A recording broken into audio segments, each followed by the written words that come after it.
Good evening, committee, councillors, members of the public, officers. Very warm welcome to our second group meeting this evening. Before we start, we'll start off with the minutes of the last meeting. Are you happy the committee to sign those off as a correct record? Agreed. Good. Apologies for absence. Councillor Pritchard, any other apologies we're aware of? Thank you.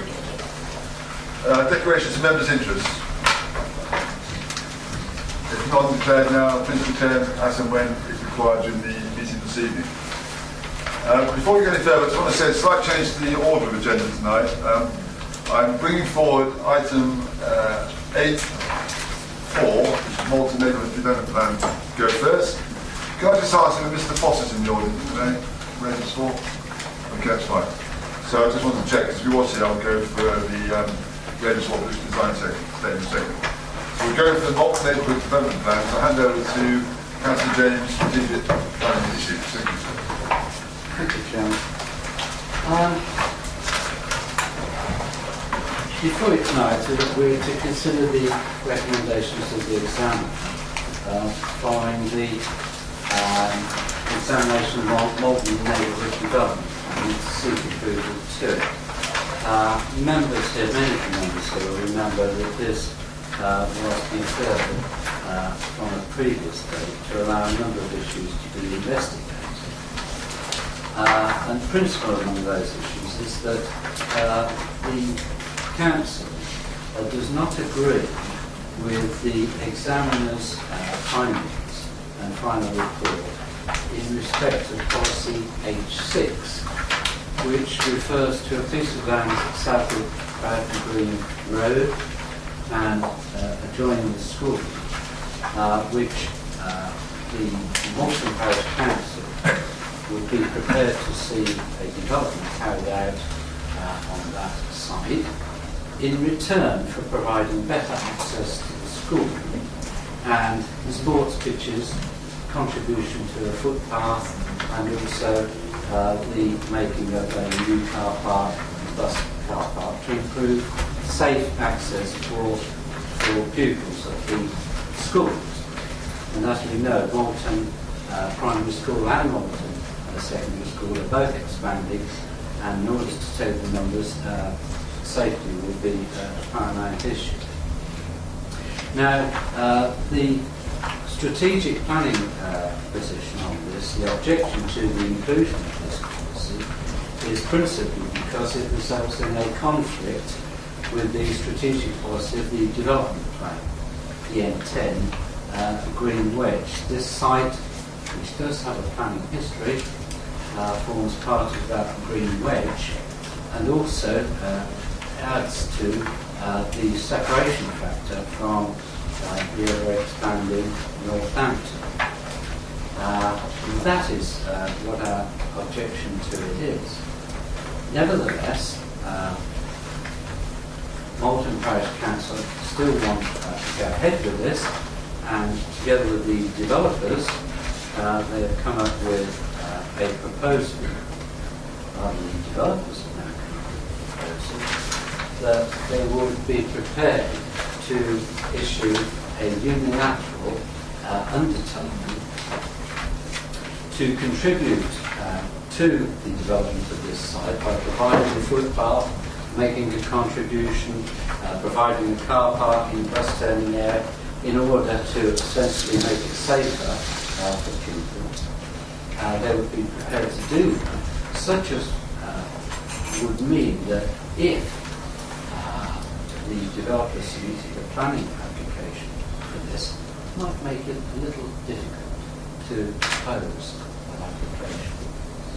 Now, on that score, during the recent weeks, recent days in fact, the Council's view, the officer's view, has been that the unilateral undertaking wasn't robust enough, sufficient to the extent that it would bind not only the developers but also their successors in time.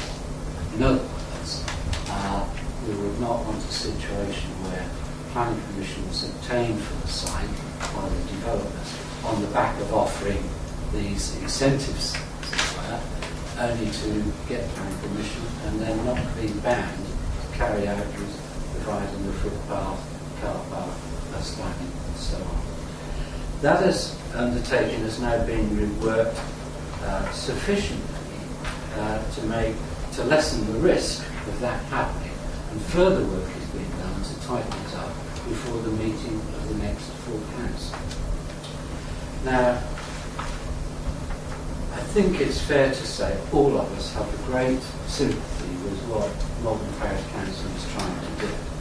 We're not deliberately obstructing them in any way, but nevertheless, we do have to bear in mind that if we were to let this recommendation be overturned tonight, then of course we would be conflicting with our own policy.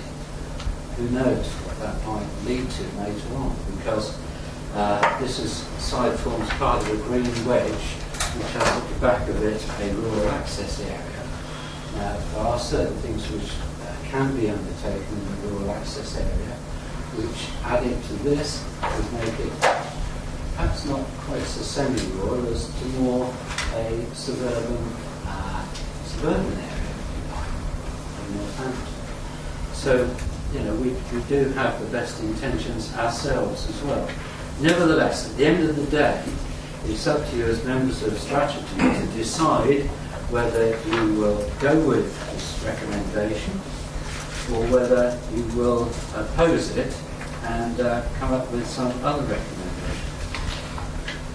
I might add that if you do decide, after you've heard the various people who will speak on this from both sides, you may well wish to consider that our suggestion that if you do overturn it, that the recommendation that we put forward is amended by adding on item 2, in that recommendation, item 2, adding on the end of that the words, subject to such changes are necessary to retain policy H6 as part of the NVP.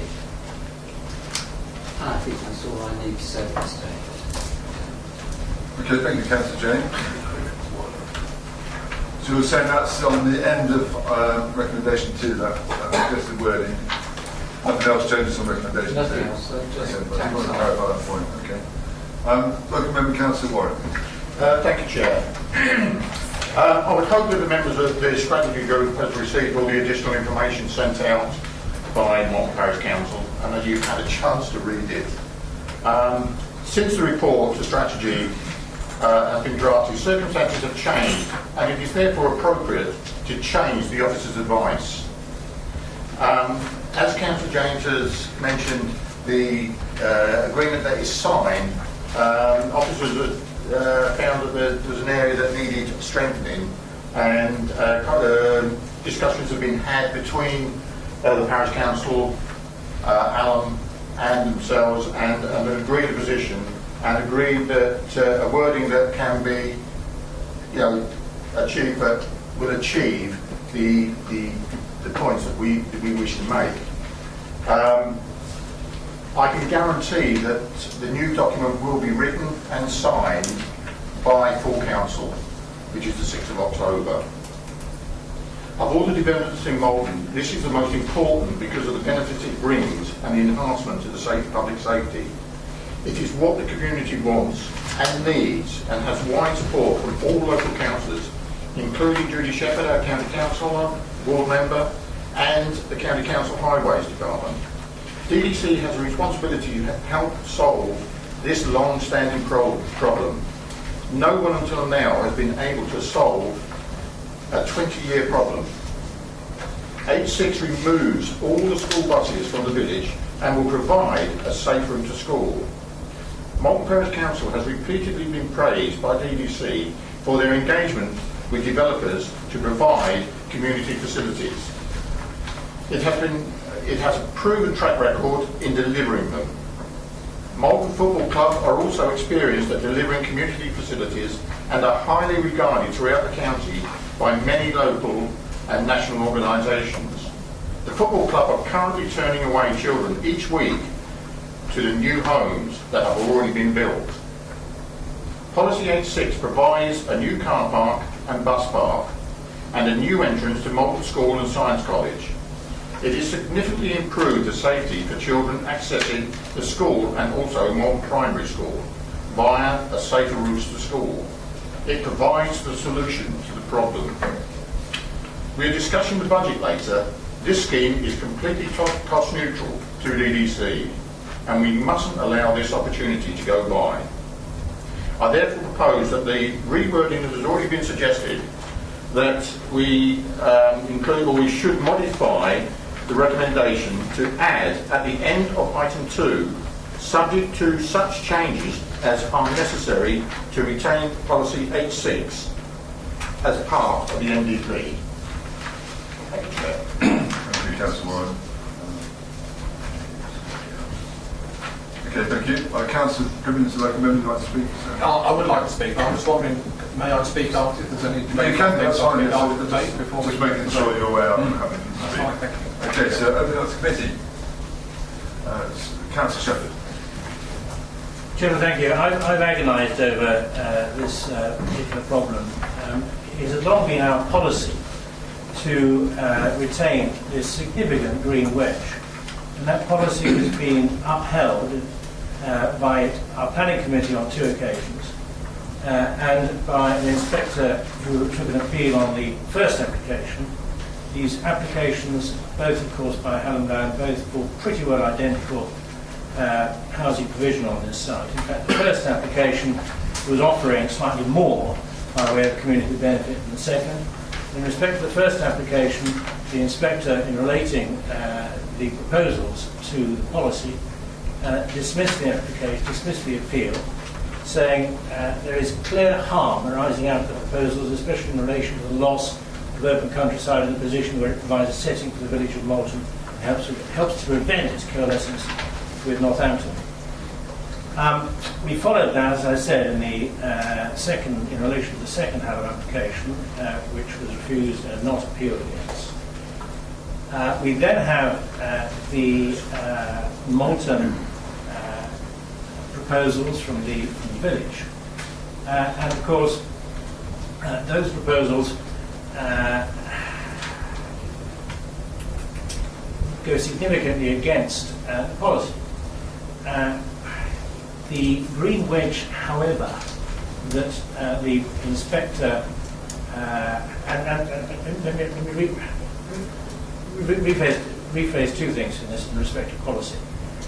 We have this established policy, and it is certainly the job of Councillor James and of officers to uphold policy. And it is the credit of officers that they have throughout been consistent in drawing to our attention the importance of the policy as applies to this particular site. The policy considerations, the benefits and the precedent, and precedent is jolly important of planning applications. The precedent created by the appeal over 4 days seems to have been rather dismissed by the examination.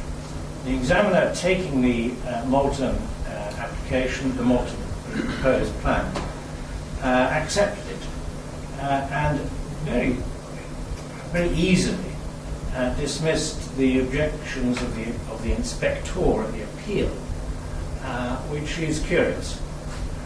So the effect of the policy that we've had for so long has been lessened already by that determination of the examiner.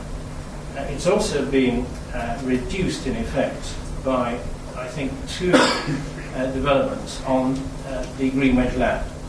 One, in fact, within H6, and another one on the other side of H6. And members, if they can conceive the approach to Malton from Boughton, on the left we have a Salisbury Landscapes site, and on the right we have the site in question, and also a small development that's already taken place at that site. So the green wedge that we have recognised and valued has already been compromised on both sides. It's been an incursion into it. The green wedge is also quite substantial notwithstanding the development on H6. I've not measured it out, but it's got to be something like between 10% at the very most. I've heard that the suggestion is that it's 5% of the green range is affected by H6. So, having borne all those myriad of factors in mind, starting off with my personal basic loyalty to policy, my personal basic loyalty to precedents, and consistency with previous applications, consistency with the appeal in particular. I'm bound to say I've rather swung in favour of pragmatism. The fact of the matter is that the green wedge will still be present to a significant degree. And the actual effect is probably less in terms of incursion into green wedge than the other two applications that have been foisted upon us. Now, where does that leave us? Well, it leaves us, if we approve the proposed amendment to the advice, with a slightly smaller green wedge. And all we can do is cross fingers and hope that that will not be the subject of further incursion. And of course we have no real guarantee that it won't be the subject of further incursion. But having departed from it as we do in this sense, we at least have, I suppose, the comfort that we are consistent with the examiner, even if we're inconsistent with the previous inspector. So on balance, I have agonised, but I come down in favour of Councillor Warren's proposition. But I'm bound to say en passant at the end that if we were considering an expansion of a business on a site, bringing more employees onto the site, we would require that business operator to sort himself out. And here we're looking at the expansion of Malton School.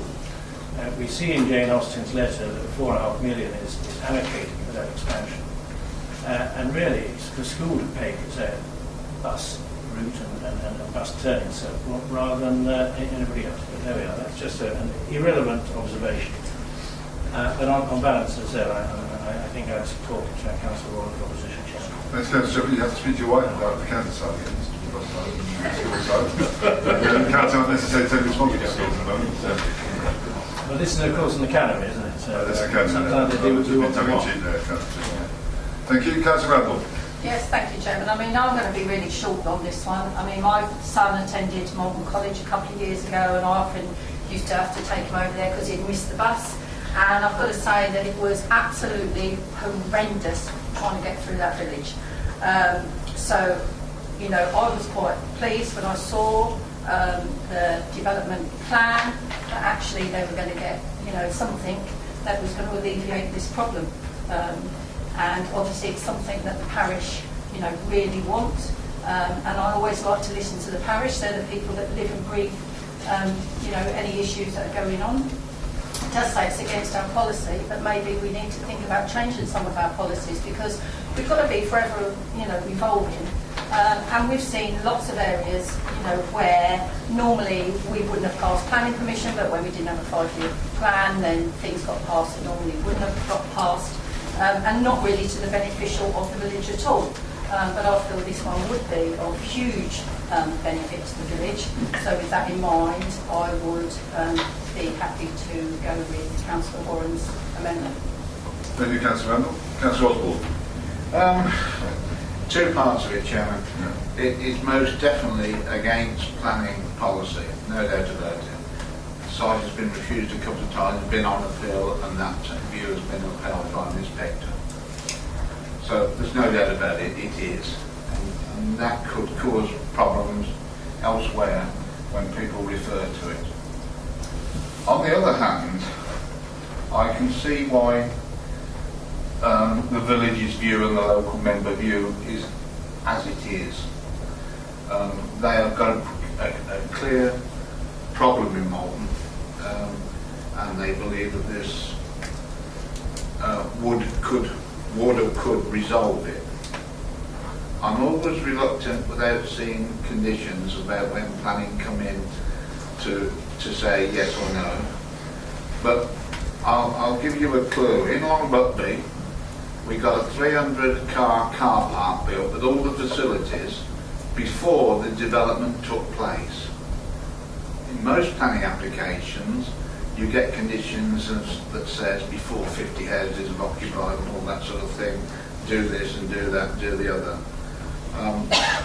Perhaps I haven't read every bit of the papers, I don't know, but I haven't seen anywhere where the applicant says that when they put in for planning permission, that they will be willing to do this up front to start. And so in other words, provide all the things up front before the development takes place. So it's about the agreement then? Sorry? It's about the agreement? Yeah, I'm talking about the agreement. Yeah. I wouldn't want to vote for the proposition or against the proposition until I see till I see that in an agreement. It's an agreement that if the applicant wants the housing badly enough, he will be willing to put up front everything that Malton wants.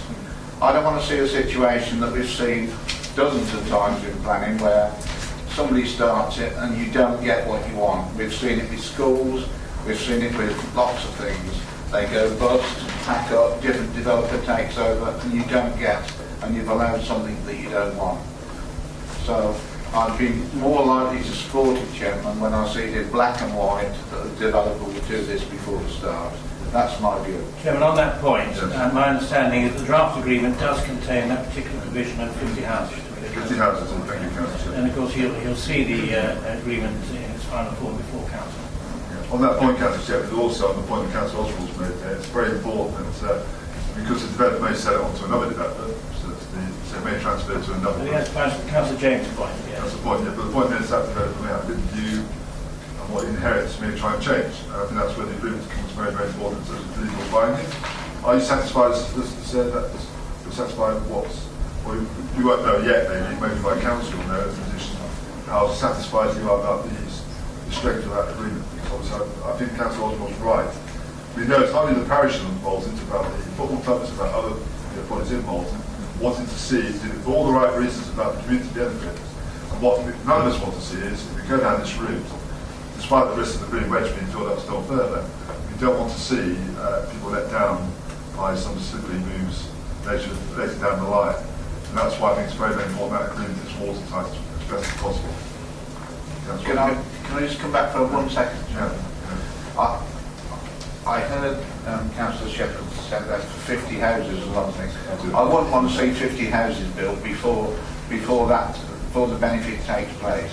If you can build a 300-car car park in Longbury with everything, you can get the facilities before you take the development if you've got the right developer.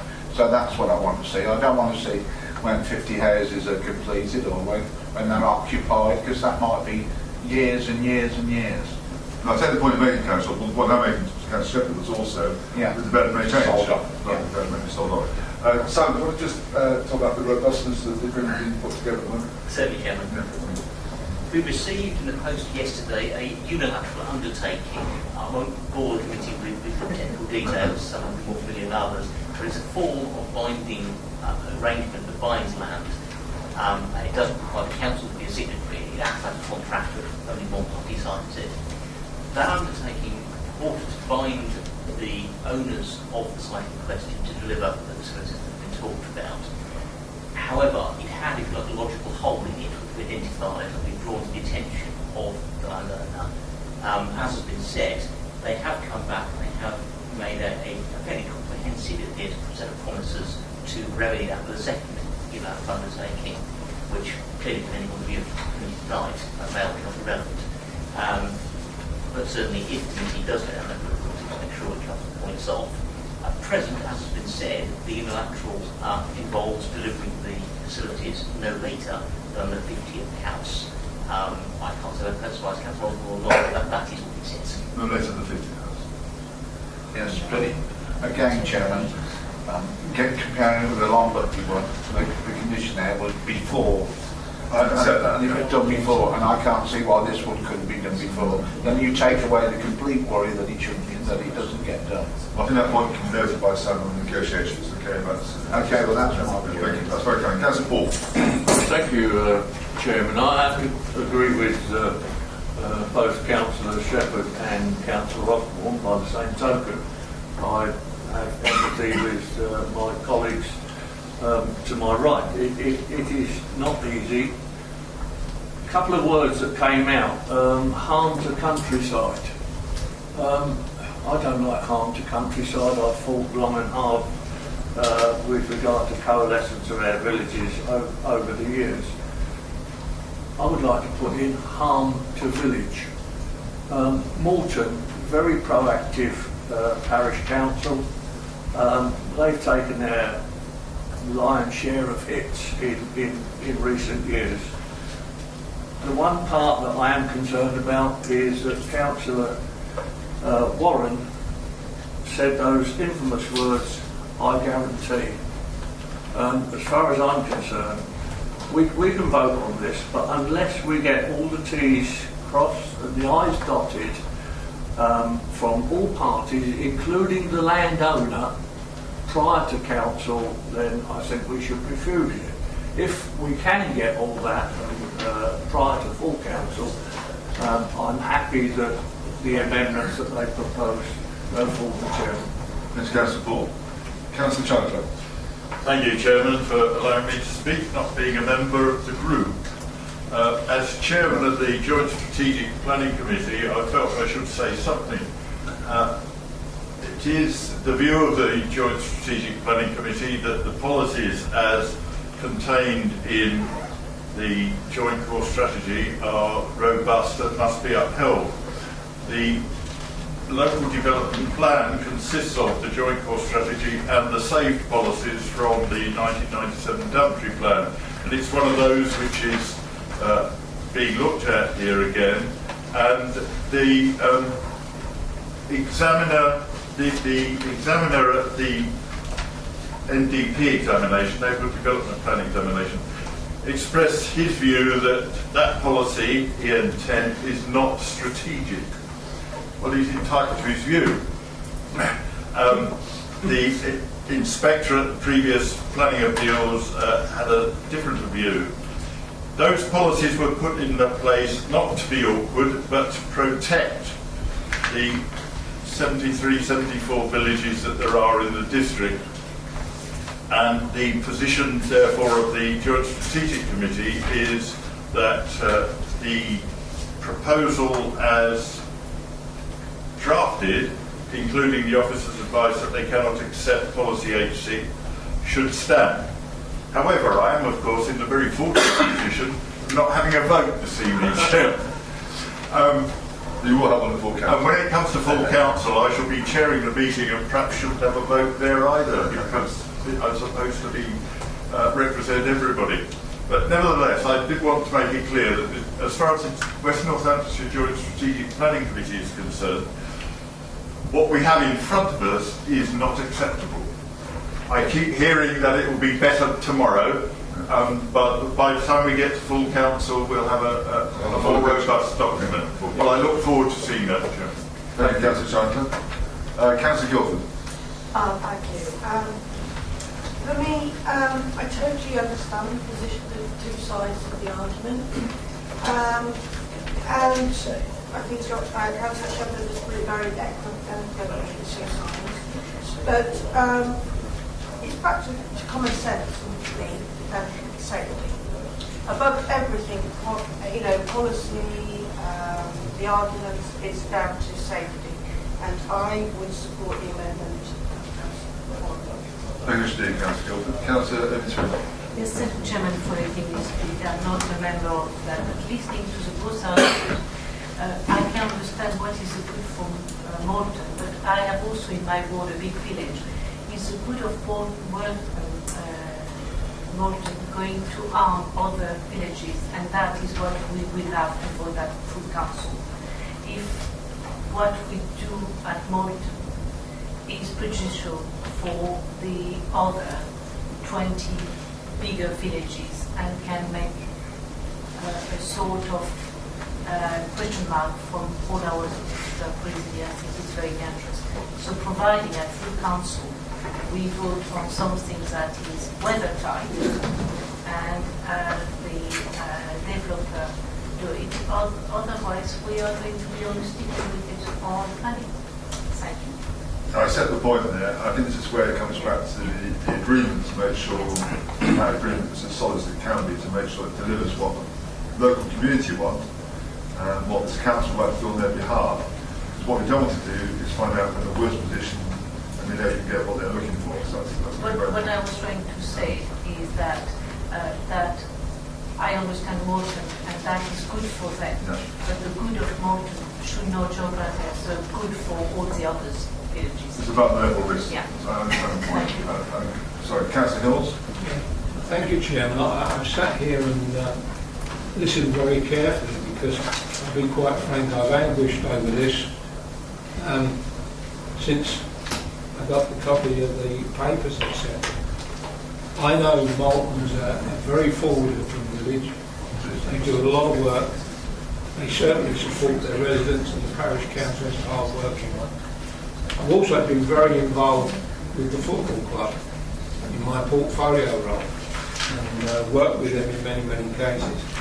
And I've also spent time talking to officers as well. So I never sit on the fence, but my worry was that we would get some sort of undertaking, and having got a unilateral undertaking, I feel that perhaps we should move forward on that because, quite frankly, we've got the full council meeting in October, and if we move forward, then we can look at what's been progressed on that in the meantime before full council. And I feel sure that if there's any problems, etc., then the councils will act as calling. Thank you, Councillor Hill. Thank you, Mr. Lee. Are there any more committee members who want to speak? I'm going to let Councillor Cribbin come back in a second as the local member. On the 17 now, do you want Councillor Cribbin to speak first, David? Yeah, Councillor Cribbin. Okay, thank you, Chairman, for allowing me to speak. Yes, well, we've had a very informed debate, I think, tonight, actually. I'm grateful for all the members having seen both sides of the story. I mean, as local member, you can see both sides of the story here. What we don't want to do is to set precedents, and I appreciate what Councillor Smith has said. We don't want to be shooting ourselves in the foot, but I'm pretty confident. I mean, I can't guarantee, no one can guarantee anything, really, but I'm pretty confident that Malton Parish Council has worked very hard with the local governments here. And we've been trying to sort this problem out for over 20 years. I mean, when I first started off in politics, I was on the Parish Council in Malton. I was the chairman of the Highways Committee for a while, and we've been trying since then. Yeah, that's right. On the Parish Council, Northamptonshire County Council brought in the Safe Routes to School all those years ago, and we've been trying for years to get something sorted out in the village, and it's just been frustrated at every turn. And you've seen the pictures that came with the letter from the Parish Council, very comprehensive letter that the Parish Council has written. Some pictures there, you've got children being backed against walls with 5 buses that came through there. So it's a very emotive subject for everybody, and whereas normally as a council you want to do what's best for your community. And I think the Parish Council has been very, very proactive, very, very good in dealing with this so far, speaking with the developers, etc. We have had the MDP examiner having a different view to the planning inspector, but then at the end of the day, I think that's all a benefit for the village. So I think we've got this ideal opportunity here. If we don't take this opportunity now, we're never going to be able to fix this problem. So I'm pretty confident that the developer and the Parish Council and District Council can work together to get as legally binding agreement as we can. There's nothing ever 100% risk-free. Appreciate that, but we need to go forward with, we'll minimise all the risks there. So, being a lawyer myself and Councillor Shepherd being a lawyer, we've looked at these documents and quite honestly, they're as good as, well, they will be as good as we can probably get before we come to full council on the 6th of October. So I would urge the members of the strategy group to vote for it. Thank you, Councillor. Coming from a lawyer, that's pretty strong words, actually. Chairman, point of order on that point.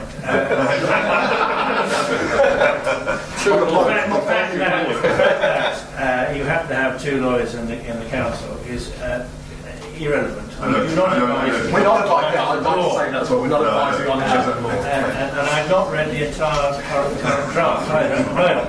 That's a lawyer's meeting. I'm sure the council will be lots of professional and paid for all the advice. I appreciate what council said. Your point's noted. I saw you turning pale when that's fine. Thanks, Councillor Crew. I just have to say on the back of what Daniel said, the parish council have been really excellent. I think the local community groups have been really excellent. And this council wants to support this type of activity. And I know those groups also recognise we have to protect all our communities, as we mentioned already, whenever we do anything like this outside the normal scope. So I think that's recognised as well. So we've got 3 weeks actually between now and full council to actually make sure we try and tie this agreement up as best we can. And no doubt then when you look at it again, Councillor Crimmins and Shepherd, you come back to your views, and hopefully the council then can look at the petition to move forward. So tonight we have a proposal which is before you with one amendment which has been put forward by Councillor Warren. Do you just have a second for that proposal on the committee? Councillor Shepherd? Are we happy as a committee to accept... Point of order, Chairman, sorry, before you go to the vote.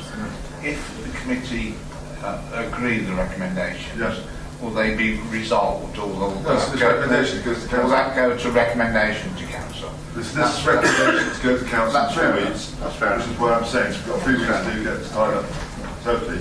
So the recommendation, the amendment is going to council in 3 weeks. It's the recommendation of Councillor Osborne. Are we happy, committee, on that basis, show of hands, to support the amended recommendation?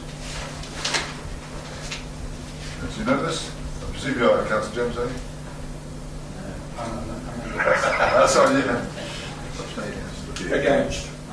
You're against it. Okay, Councillor James, 1 against, the rest in favour. I'm abstaining as well. You're abstaining. Yeah. So there's 1 abstention, 1 against, and the rest in favour. Okay? Thank you. Chairman, just because we've had obviously a late submission of the unilateral undertaking and there's some questions still outstanding, what we think would be appropriate to do is not just submit the recommendation through to council, but actually give you a report on the back of the special. Oh, we said that, it's been another report. Yes, so you're not surprised there's another report coming.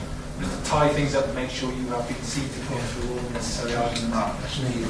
So that report will be on the back of this one? Yes. Thank you. So on that basis, everyone's happy with that, apart from the abstention and the 1 against. Thank you, Councillor James. Sorry about that. Ready to apologise?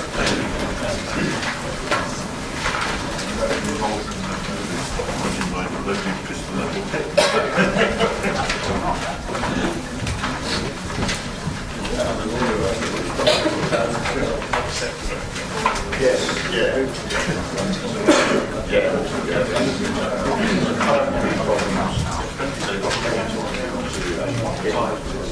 Okay, can I just ask the gentleman over there, you Mr. Foss, are you, in fact?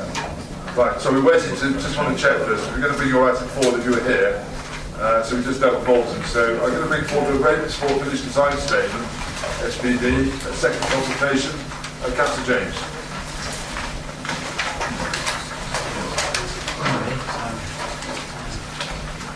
Page 105.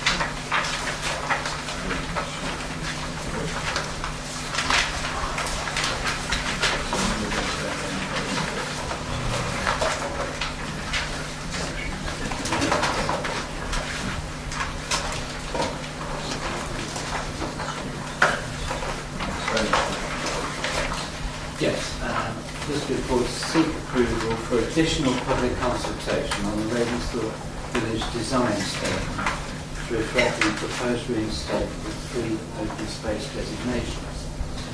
This is an update on the previous village design statement, which has been prepared and put out for consultation, only to find now that there are 3 important open spaces of land which have been excluded from the design statement and which now need to be put back in. But in order to do so, it necessitates a new consultation in respect of just these 3 particular sites in the draft proposals. And they are open spaces referenced F, G and H in the design statement plan. So, subject to your approval, that will then go out for fresh consultation in respect of just those areas of open space which are considered of importance to residents. Thank you. Thanks, Councillor James. I'm going to suggest that this is a resolved item rather than a recommendation. So if we resolve it tonight, that means the consultation presumably can take place fairly soon after this meeting. Last that's question, yes, mind you. And it runs for 6 weeks or so. 6 weeks, right? 6 weeks. 6 weeks, yeah. Okay, can we just ask a question what happened the first time out on these 3 areas? These 3 areas were excluded from the design statement. What's the reason for that? Yeah. Not No, just design plan.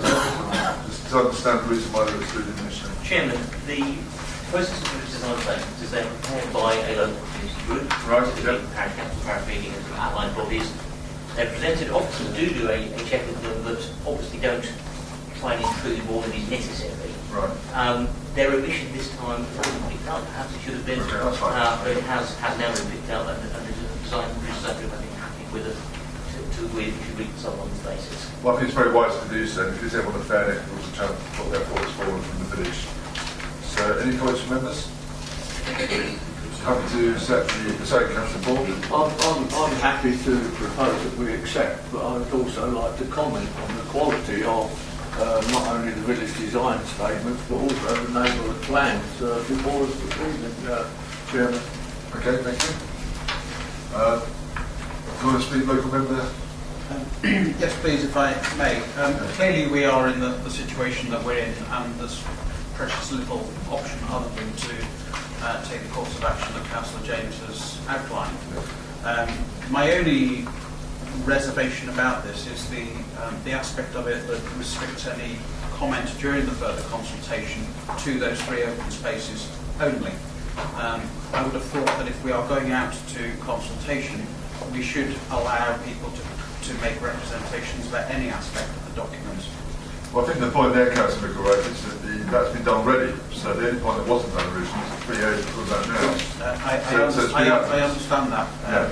It just seems to me that there is a possibility that if we go out and restrict it simply to the 3 open spaces, you could hypothetically get a situation where a member of the public comes forward with an observation, possibly unlikely, but it could happen, where they're told, sorry, we'll receive an observation, a comment on the particular piece of open space, but not about something else. And it just creates a situation that isn't necessary. If we are going out to consultation, we might as well receive any responses that people care to send in during the time period.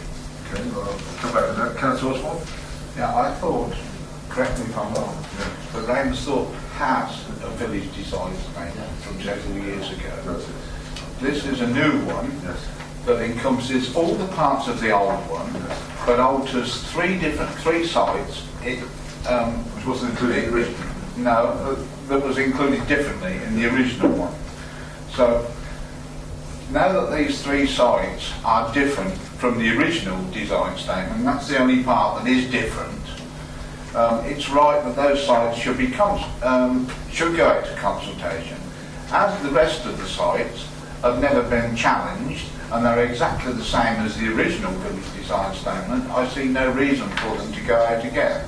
Ravensthorpe is quite an efficient village in doing this kind of thing. They're quite an efficient parish council as well. And I see no problem with the recommendation. I support it fully.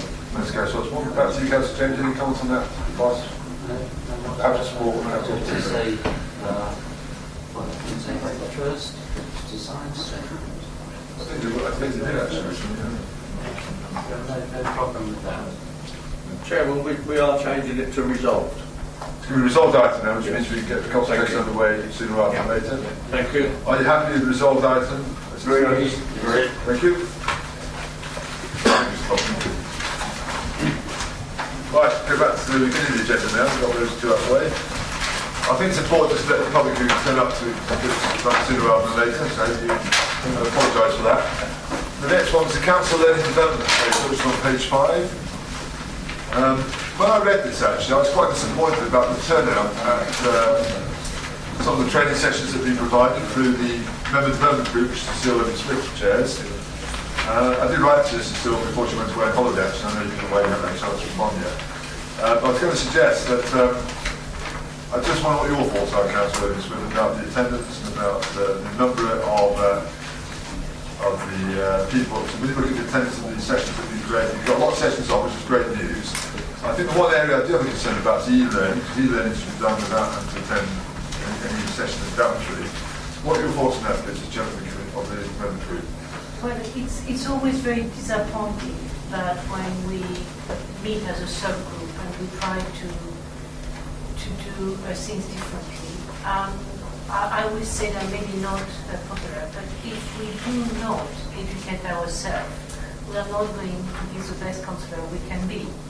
And we need to see it as part of our duty as a councillor, that when a group of 6 councillors go every 4 times a year meet and try to find something that is for us to be better councillors, it should be taken a bit more seriously. And it should be part of our, like we go to the council. In fact, the week might be able to help us, and just we have tried various things. To be fair, when Councillor Long was in charge of finance, he took upon himself to have all the members. And I would like portfolio order, when it's something on their portfolio order role, that they call each councillor to remind them, we have now a better solution. The officer in charge of HR, what we will do 2 weeks before, she will send me all the list, and then we will see. But I think it's a board of the portfolio order to make sure that when a meeting is for him, session for that portfolio, we have at least 20 councillors. We'll try and generate 20, you can't guarantee that. Yeah. No, but it's part, if when you are in a job role and your boss says you have to go, you don't say, oh no, I don't feel like it. You have to go to a training. I think it's important that we take it a bit more seriously. And we have feedback, so sometimes we might have things that are not good for us, so we can make better. We can, but for example, for finance, sometimes we don't want to go to another one of the same audit or things like that. So that I can understand. But new councillors need to go to finance. So we might have different level, but we need to be refreshed. I don't have a magic wand. I think we are doing better, but I don't know if it will be the week to be responsible to say to the members you need to go, or if as the subgroup, as the chairman of the subgroup, I should call myself all the members to remind them. Also, it's part of when the council is looked at, they look at how councillors are trained. And if we don't meet the criteria, we are going to have a black spot. Thank you, I have to be fair to Councillor Richard, I know you've been very committed to your role, and I know you've done a lot of emails, you've chased people up. And I think every individual council has a responsibility where they can to try and attend. I know attendance isn't always easy, and you have quite a lot of sessions on there, but also when you look at the list of actual subject matters, there's really no excuse for members not to be sort of have some idea what's going on. You know, the information's there if you want to look for it. I think e-learning in particular, where people can do it from home, rather than have to come in. And I was very disappointed to see the e-learning on the equality thing, because that's quite an important piece of it was. It is. So to be fair, I think we are going to try to see how we can make it a bit more user-friendly. Okay. Well, because if we can even have more e-learning, but we don't know, and maybe at one point I would send another, because we did send a questionnaire about what we needed. And you remember that? How long ago was that? 10 months ago. Right. And we had very odd reply.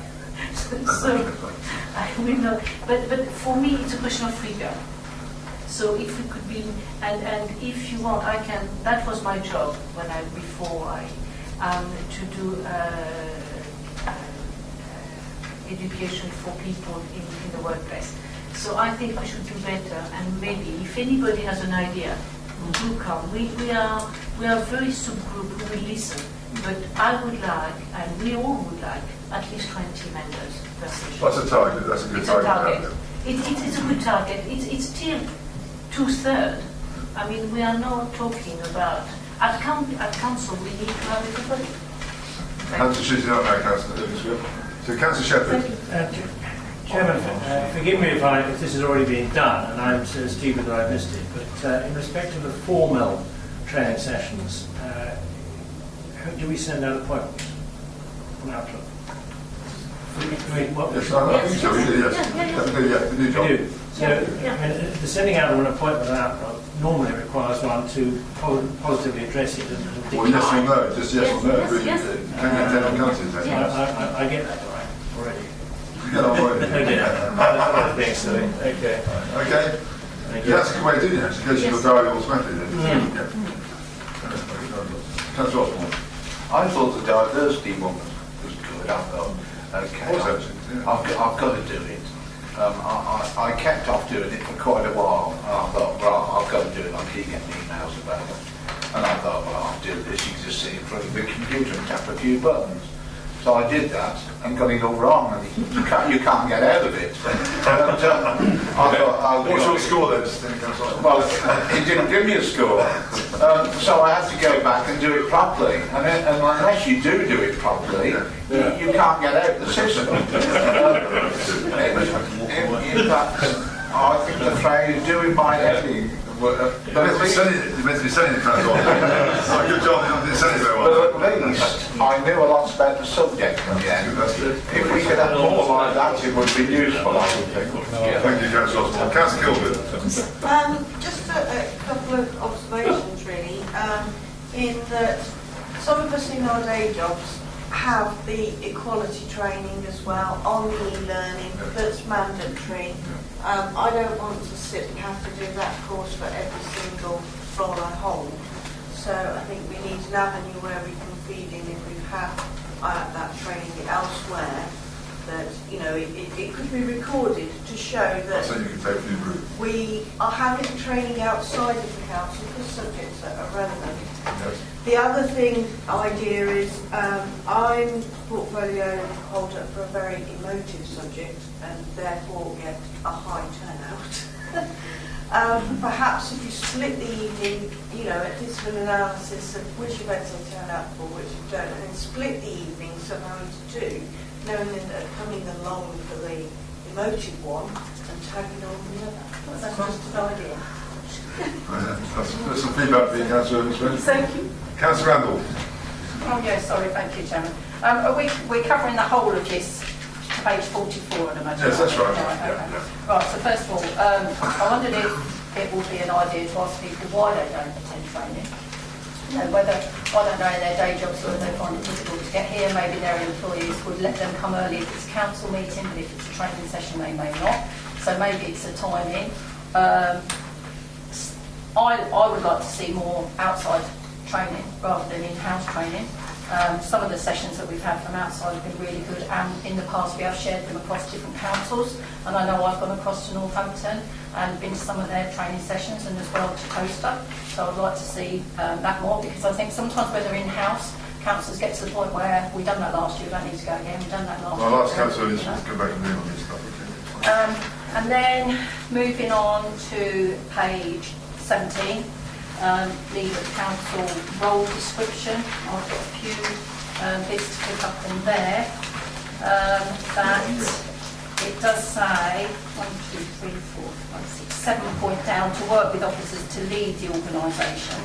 I thought it was more that the leading party led the organisation under the advice of officers, but that way it seems to be that you're working together. And I pulled a piece off the LGA website, and it's got clear definitions of who should be leading the council, so I've got a question to ask on that one. On page 19, on point 2, able to recognise talent and ability to negotiate the most adventurous appointments within and across political groups. I feel that that isn't done, and it's stuck to one political group. Councillor Campbell would have been extremely good to have been used at a time, and she was overlooked. So I don't believe that that happens. On that same page, on communication skills, I do not think that's enough done to engage with the community, because especially with this bin collection, so many people are still saying that they haven't read stuff and haven't seen things. They would have liked to see people actually out and about. On page 73, which would be on my role, to shadow and scrutinise the work of the council and the executive in their duties. I would like to know more about how I could do that, and whether I would be able to have meetings with you to know more of what's going on and what involvement there is, rather than just me only reading things when they hit my pigeonhole. Chairman, can I ask a question, please? Are we talking about the content, or are we talking about restyling these roles? I think Councillor Randall's making some points about what's in front of us. I think she's made some excellent points, but... Yeah. Okay. I respond to some of these points, mate. Right, okay, and then I've lost my line of thought. You're up on the one about the and opposition. that was it, yeah, and then representing the council and the opposition groups representing the council and key local partnerships, external bodies and organisations. Obviously, I didn't put forward anybody for an external organisations this year, because when I have in the past, it just got overruled. So I would like to see maybe that we would have an opportunity to represent as well. And then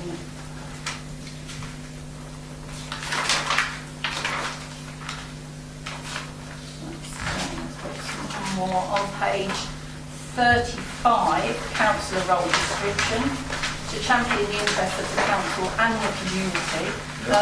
I know that the councillors that, I know many attend their parish council meetings, but we've got 12 councillors in the town, and it is very, very rare that you ever see a district town councillor at town council meetings. So, I don't believe that they carry out the commitment to their parish, and I would like to see that improve. Because obviously we do get a lot of representatives there from different wards, and they learn a lot more about what the people are asking within the town. And that is that. Thank you, Chairman. Thanks, Councillor Randall. Well, I'm going to answer some of the points, and I'll get over to answer other points you raised there, because I think it's quite important for clarity and for information. Obviously, you made some interesting comments there, and I want to just go through them, I think, one by one. Okay. How a leader works, the administration works that we set the policy and the officers deliver it. The only way this can work in reality is you have to work with the officers who are there, the senior officers and the senior members work together. Unless you have both working together in council, it will never work. And some councils where it does fall apart, it's normally because of disconnect between leading members and leading officers. I know you haven't been in that position yet, and I hope it isn't for a long time, obviously, because you're a local opposition party. But that's how it works. The reality is, when you're in a position of power, you have to exercise the power with diligence in the right way. But it doesn't. What you said there was the administration runs the council. We're held to account by the public, and therefore our officers work with us to deliver our agenda. You just don't tell them what to do and they go away and do it. We have to understand the complexities of what we're asking, to understand what the legal points are, what the financial risks are, and all the rest. And it's only by doing it that way we can actually get to the decisions we make. So it's not just, you just go in there and say, right, you say, this is the list, go ahead and do it. We have to do it working together to make sure we get the best option. And a good example tonight is the one in Malton, the development plan there. It's been a very complex matter, and it's involved a lot of discussion between Council Warren and others, and external bodies with our officers, to try and reach a position where the local community wants to get what it wants. And it's not easy. So what I want to reassure you is the administration runs this council, and we work with officers. It has to be together. You can't do it on your own. You have to work with officers to get things delivered. I want to make that point. I can come on to If you come on to the point you made about Abigail. Abigail Campbell was an excellent counsellor. We always recognise that. And Abigail was involved in the area she was allowed to be involved in. In fact, Abigail did more than that, actually. Abigail was involved, as most members of our administration recognise. She was an excellent counsellor. And but the point you're making there is it's political balance, you see. You have to have so many people on the committee. And it's all political balance, it's set in the wall. So you can't suddenly change that. But the point I'm saying to you, council members, we always welcome input from your side. I'm more than happy to meet with you, by the way. If you want to have a one-to-one, but you have to meet you with me. Because I think it's important to get information right. I heard recently you were talking about, you didn't realise there 4,000 homes coming in on Christchurch. Well, it's been in the plans for I years. did realise, but I think it's important that it's discussed. Because many other it's people don't know been that. discussed for years, actually. It's been in the last couple of years. It's nothing new. What's happening now, of course, is because the A45 ring road, we've now got developers who are going to look to deliver that. Yeah. We had a meeting on the Icon the other week, and so it's starting to happen now, so that discussion's going on. And you will be informed, don't worry, you have oversight over this, and there's any scrutiny as well, which I mean you'll be involved in. Well, you can be if you want to be, council members, it's entirely up to you. But what I want to make sure is that you are heavily involved. The more you want to be involved, the better to know. We have committee positions already set, so you can't have extra positions. And Councillor Campbell was a good example. She got involved in all sorts, and she was recognised as a very good councillor. Notwithstanding the politics, you know. I think I let Wade Howard come back in the communication bit in a second, the concept about criticism about communication. In a second, Councillor Howard, if I could do. You see there's an extra one now for deputy leader role description, because that wasn't in before, and I thought that was quite important. Representations, right, on outside bodies, Councillor Ramble. Councillor Lomax knows this. Every year we offer the opposition the opportunity to put forward their positions. Councillor Lomax does it every year. You didn't do it this year, I think you did it the year before. It's entirely up to you as a group leader to put forward your nominations. Okay, and then you can criticise us if we don't actually. So I've always been very fair about the opposition on putting people on positions and also committees. We want to treat you fairly, and that's the way it should be. If I miss anything, let me know. I'm just going through bits you thought about. Council role description. Town members. Well, I let a town member answer that one about the fact that they go to town council meetings. It's not for me to say who goes to parish council meetings. Maybe Councillor Hills or someone else. But Diana can do that, okay? Thank you, Chairman. Well, the holders there, Diana, I just want to go through. I think something else is on this there. Apart from Councillor Howard and Councillor Eden. Councillor Howard, do you want to come with communication? Yeah, it's quite simple. I've asked on a number of occasions in full council at this group that if people want to come and talk to me about the better ways of communication, I raised it very simply about the 1, 2, 3 system that we work with very closely with Councillor Joe Guildford. We did go out and we did get as many consultations, and we did put it out on the internet. We put it in the Daventry Calling, and we put it out on Daventry Calling yet again. It went in the local newspapers, it was on the radio. We had the biggest response on that one item alone. So for people that don't understand, or they never got it, all the figures on the phone go against you on that council round, simply because it was the biggest communication that we had undertaken. Sorry? No, face-to-face. Well, there is face-to-face. There's not. When we done the dog food thing in the country park, they went out, they erected tents, they spoke to people, and this was the huge issue that affects everybody across the district. Didn't see anything like that at all. Very disappointing that was. That's what I mean. When I think it's you need to something understand, huge. Councillor Andy, it's very simple. This is a financial reason why we're making this change. We did promote this, and it's not for us to say that this thing is not going to happen. This is going to happen. It's going to cost the taxpayers a lot of money to keep the same system. We can't afford the same system. So we've gone out and we have made huge roads in. I actually asked you personally, when you sat just here, would you like to go out and meet and let's discuss this and let's take it further? You've made no communications with me whatsoever. So what more can I do?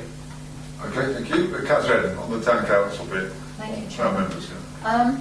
We usually have, town councillors usually have notification from either the town clerk or the secretary to say when meetings are.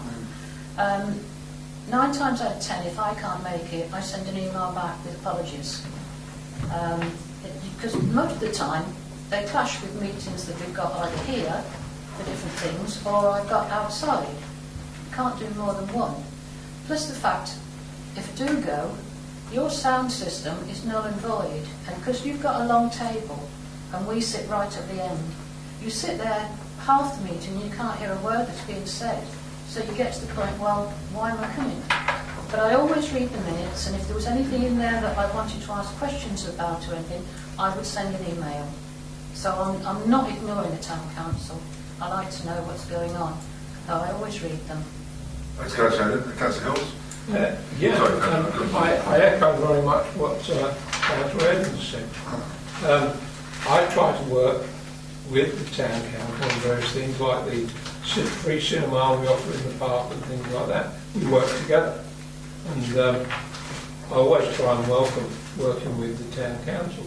The problem that I have, and I'm not making excuses here because we do make excuses at times, but quite frankly, I always apologise, but I have to say that it's virtually impossible for me to attend more than 1 or 2 meetings during the course of a year, because I am heavily committed evenings on various committees and meetings to do with sport and other things, so consequently when it comes up, it clashes. Yeah, but by making here, I mean, all of us can attend parish council meetings, and I don't go to everyone, there's no need to, so you have parish councils running parishes, town council for you, Wendy, or you were there, they run the town council matters, and obviously as and when members think it's worth going, or something from the agenda they want to go and speak about, you can go along between as I have done with your town council, go on and speak. And I'm just making the point that I don't think it's a big issue, and because obviously it's two separate bodies, we don't see town councils coming here unless there's an issue they want to do. So I hope that sort of explains some of your concerns, might alleviate some of them, misunderstandings. I'll be happy to meet you when you need to talk about anything else you want to set an agenda to me, send me some stuff you want to talk about. I'll be very happy to do that. Councillor Richard, we come to you now, so because you were on the list, we had quite a bit there to deal with. No, sorry, I appreciate it. Thank you.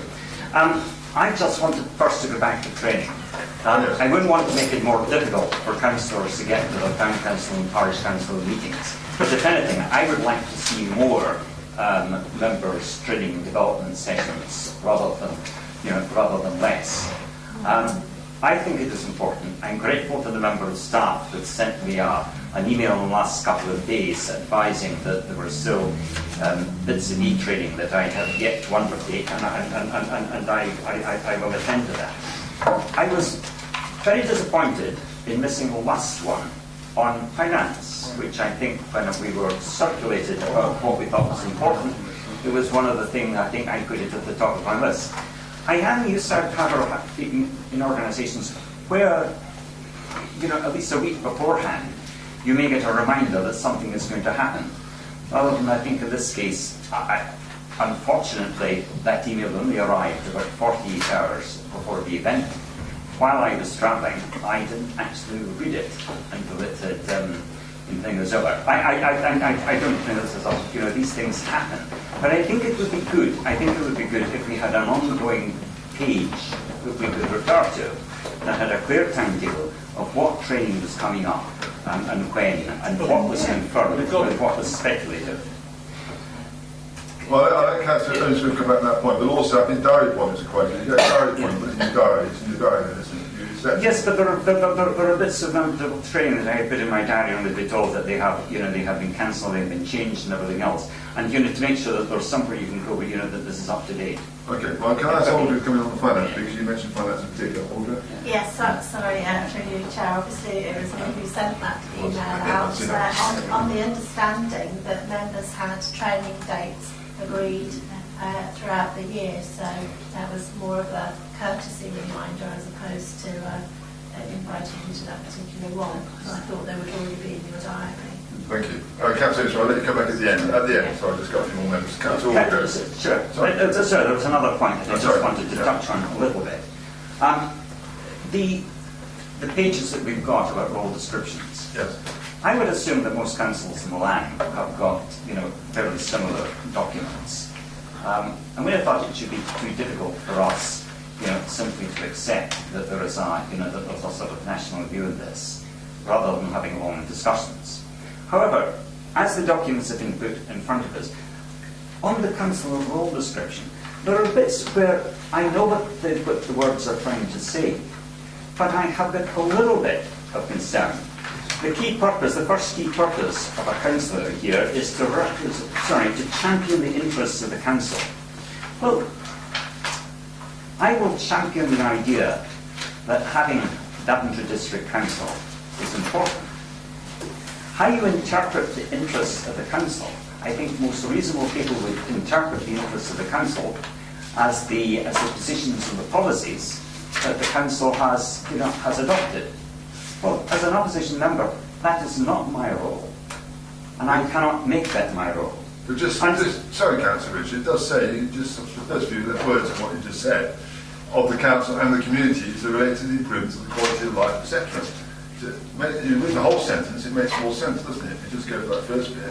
Are you accepting, Chair, that there are some policies of the council that don't relate to the improvement and the quality of life? No, that's what I'm saying. We're saying there, the champion interest of the council and the community as they relate to the improvement of all. So everything we do is to try and improve the quality of life for our citizens, and to manage this council in a way where the financial benefits and the value for money are also part of that. So you could spend money, like that, and obviously waste money. So the whole point is the whole package. So I've been involved in this council development charter for some time, and this template does come from national and regional examples. I think if it said to champion the interest of the administration, then there might be a point promoting policies. It's about the interest of the council. To that extent, you can think of the council as a body and think that people in the council should be trying to stand up for the role of, in this case, the district council, as a district council. So we don't undermine the district council. I think that's getting at more than just the policies of the administration. It would have said the administration, it's not that. It's more generic than that. thank you, Simon. Sorry, Councillor Richard. Sorry. Could I just ask one question? Could whoever owns a Great Sack NFO7 SVW please move it? It's slap bang in the middle of the car. Councillor Randall. Sorry, thank you. So, Councillor Richard. I'm grateful for that explanation, but I think that to most people, the term to champion the interests of the council, or the second bullet point under 2.1, to be an advocate for the council. I advocate good local governance. I don't necessarily advocate what Daventry District Council thinks good local governance might be.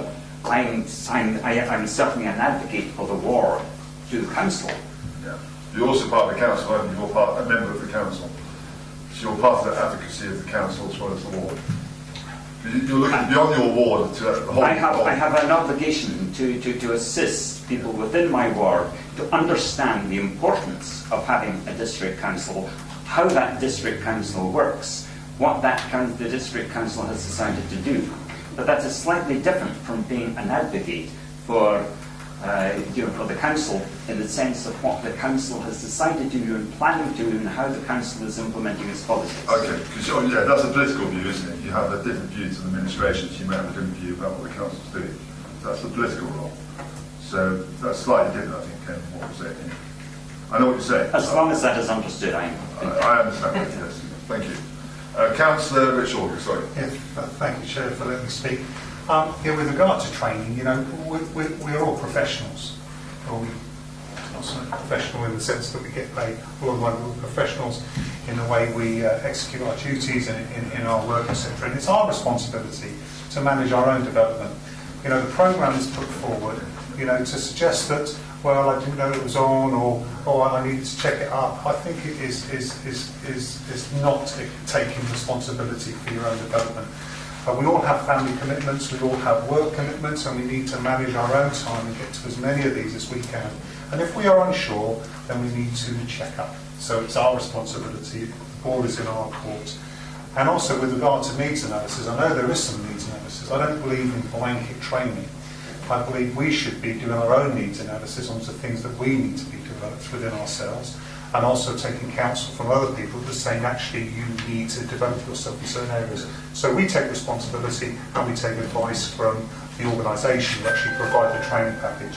And finally, last night I didn't particularly want to go to it, but it was a licensing training. I learned tons. It was informative. There wasn't a lot of people there, but I learned absolutely tons. And I think as long as we're learning and we're improving, then we need to keep going. What we need to be is stop making excuses for not attending and manage our own time and our own professional development. Very wise words. Thank you, Councillor Organ, for that. Councillor Paul. Yeah, thank you, Chairman. I'll just reiterate what Councillor Order has said with regards to licensing training.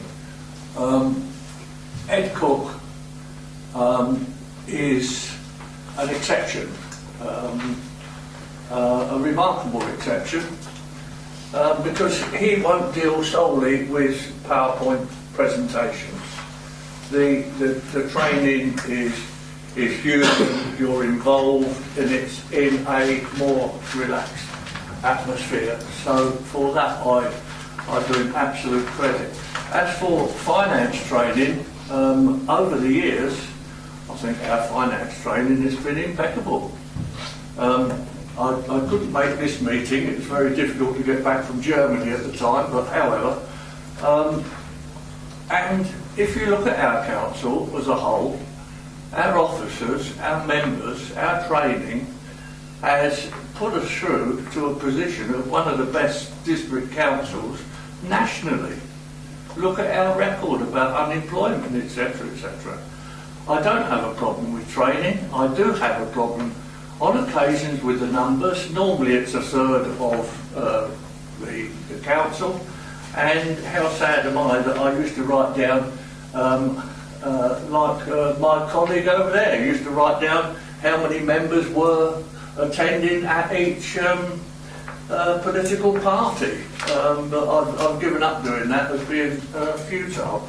As for the town council or the parish council, I wouldn't like to think how many times I've been to the parish council. However, I will go again. I'm always made welcome.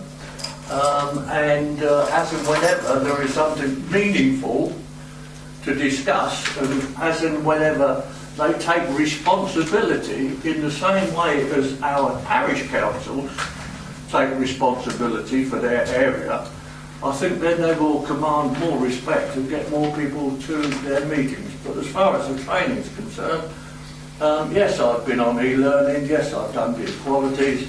I don't think we have a problem with training at all. Thanks, Councillor Paul. Councillor Griffiths, the HR portfolio. Do you want to say anything on this? No, this has been ongoing. I do think it would help if people put in their apologies when they can't go. I noticed you as leader always do. Yeah, I've missed a couple because you wouldn't have wanted me there because I was full of virus. That's okay, that's right. That's what you told me anyway. Full of virus, yeah, that's right. That's fine, thanks for that, Liz. Cecile, do you want to come back to Just any points? first, Councillor Randall is not there. She's back now, She's back. Yeah. If you want to, because it's one point that Councillor Randall about the role of a shadow leader, you are more than welcome to put a piece of paper to go to the LGA. The LGA has that as a training day. So if you do, the whole subgroup will support you to go on a one-day training via the LGA for shadow leader. I think opposition leader. Opposition leader. That is why. Now, I think we are trying to organize better the member development group. I think all councillors have received beginning of September via Rosemary the calendar for this year. It's in here. So, and you have it by now. What we are going to try, because as I heard, some people miss it. With Fiona, we will check that you have 2 weeks before a reminder. I think that's good. I think one of these would help is the diary appointments. Yes. Put in the diary, in your diary. It's a diary, but also a reminder. And also a reminder, if you cannot come, send us an apology. And or also, if you cannot come, maybe you say, I cannot come because that I have done it before, whatever. So like that we can do a better job. So if we don't have feedback, but we have been trying, and it's what I said, Chris Long took upon him to call every member, and at that point we had 26 members. But I think Councillor August made the point there, it's not down to one member bringing everyone up, it's down to the additional members to take responsibility for their own training, and if they do make it, that's great. If they can't make it, that's fine. I think there's also the point about a review maybe, another review of members, what they feel about, are there too many?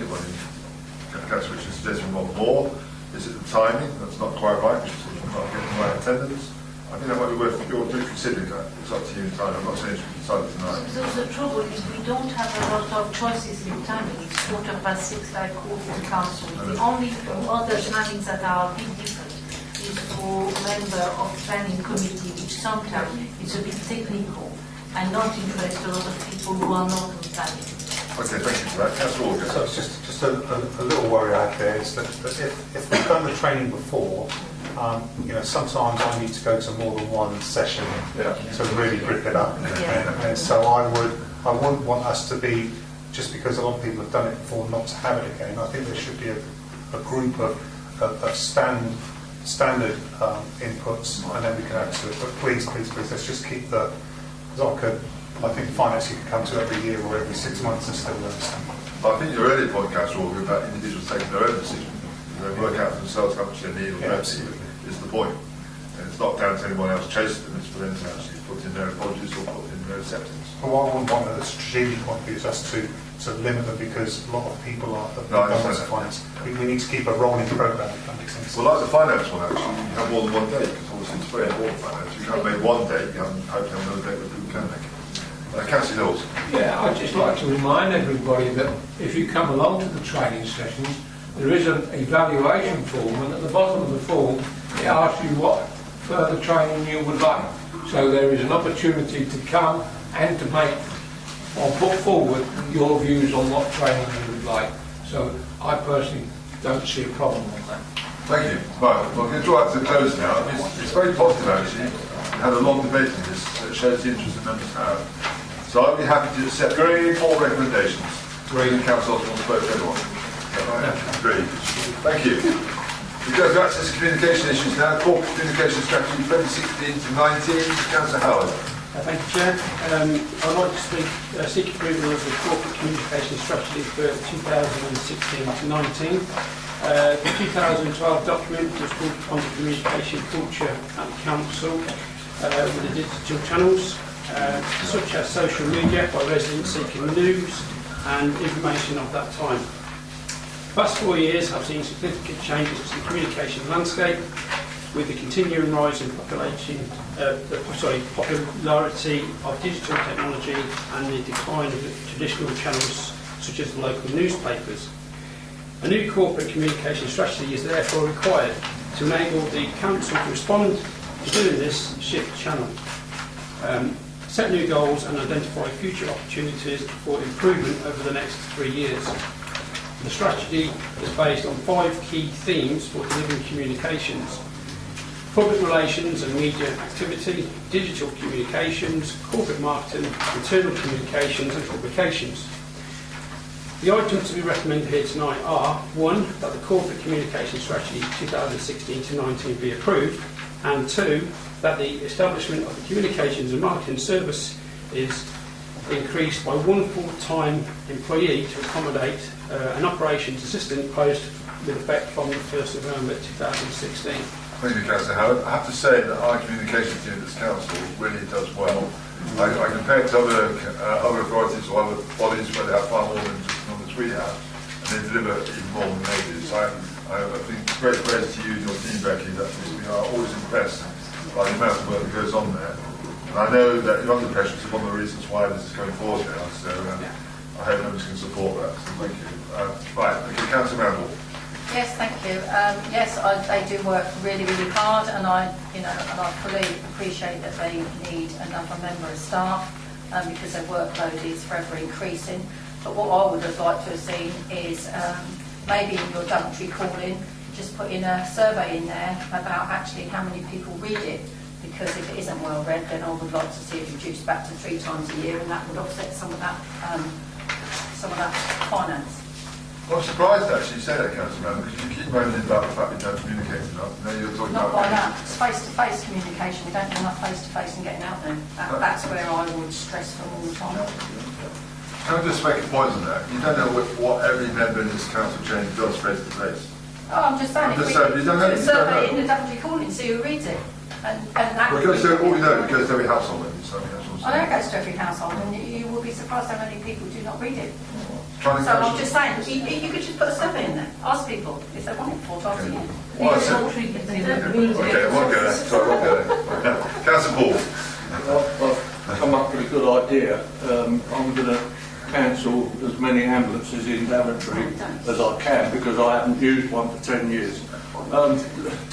To make a statement like that, Wendy, you and I have got on over the years, that is a bit of a silly statement.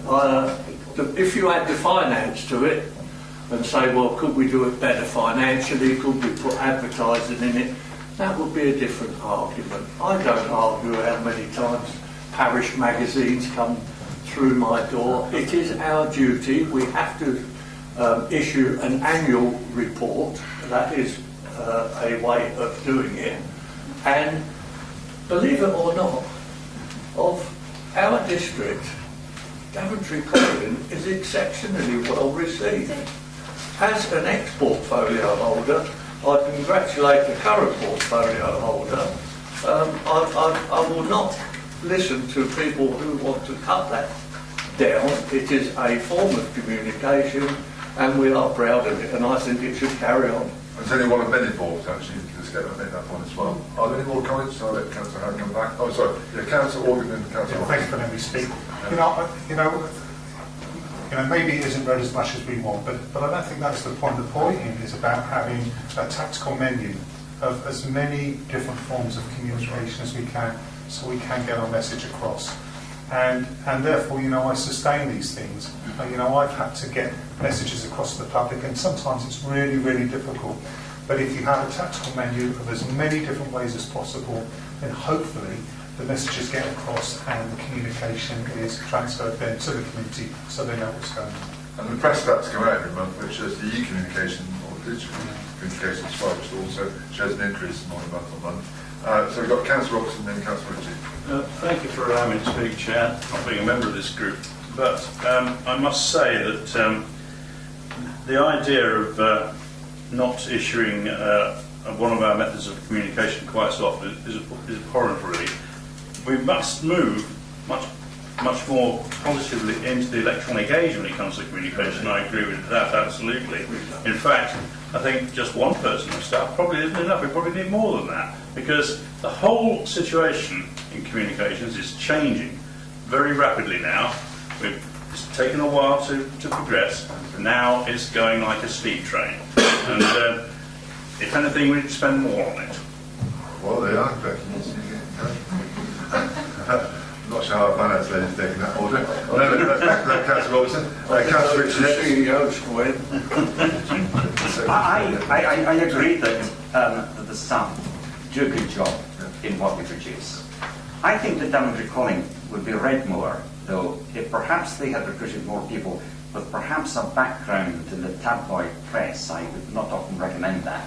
But what makes something exciting is not just a bland statement of great things that have been done, but where the controversies are, where the debates are, where are the things where, yes, there are disagreements, not just across party, but within parties, on what it is that, that people feel would be the best thing for Daventry. And I feel that until we feel confident enough for Daventry Calling to actually be, have a certain independence simply from being a summary in journalistic form of what the council has decided and what the council has done, to be a little bit more about what are the current debates around Daventry. That would be a way in which would be better read and more interesting. Thank you for those comments. Also, one of the things is quarterly, so you've always got to remember about the time gap, so it's not like a weekly thing where you may get more debate like in the local paper. Councillor Guildford. Just a couple of points really. I would be against reducing it because for those of us who've been trained in communication, you have to tell the message once, twice, 3 times, 4 times, then it won't get through.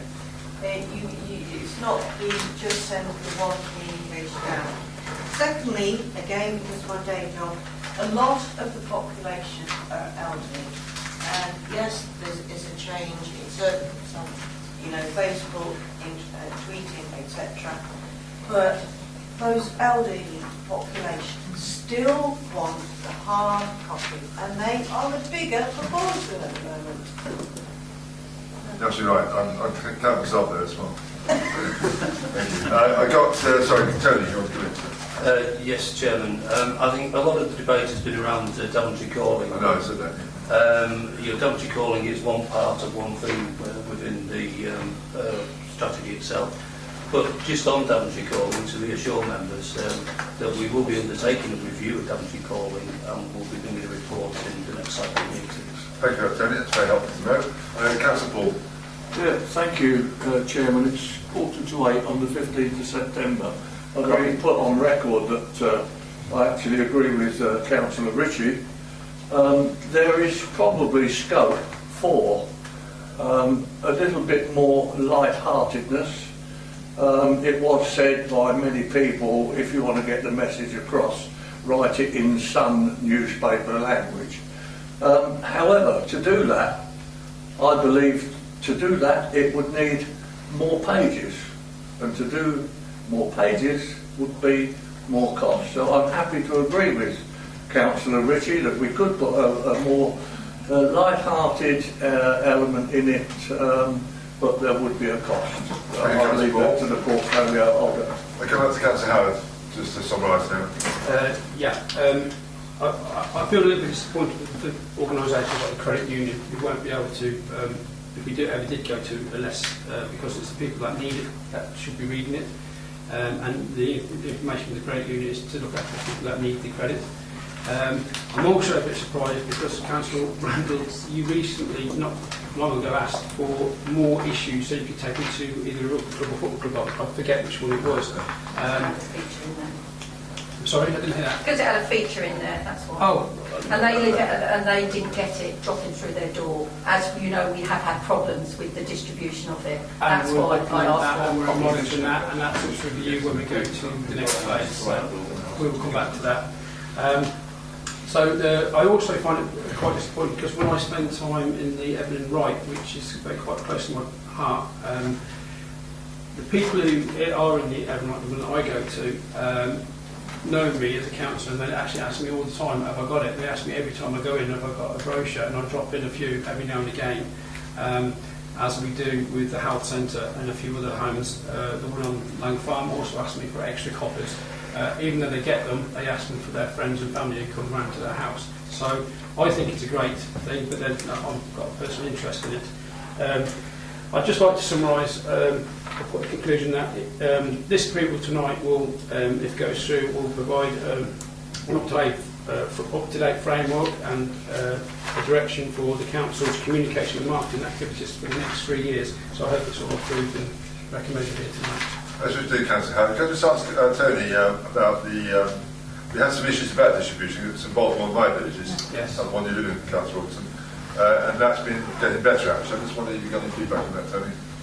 We've had some fairly robust discussions with the company involved with the distribution, and we've actually agreed some changes for the edition that's going out at the moment. Yeah.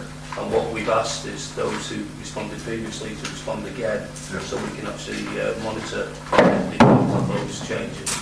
And it is important because as part of the review of Daventry calling, we'll need to look at different methods of distribution as we go forward. That's very important. We are paying for distribution, so it's important. Many members are aware where residents are receiving it, and please let Tony's team know. We can always follow that through then, can't we?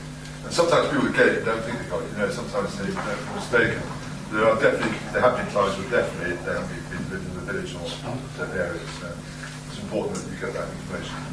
Oh, we have to set the two recommendations. Agreed. That's quick, Councillor Osborne. Okay. Just try that out, Joe.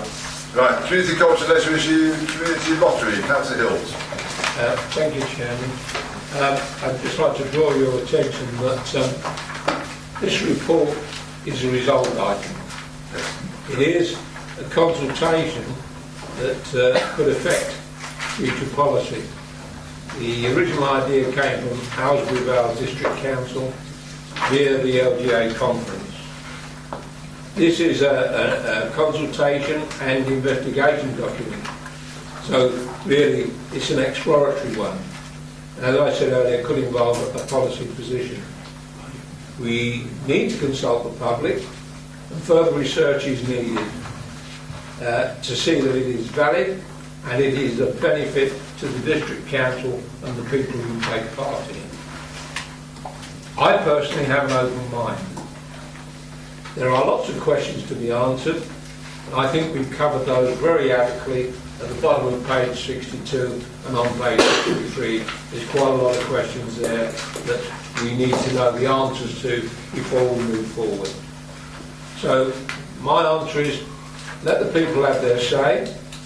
There is no additional cost to the DDC, and then let's take it from here.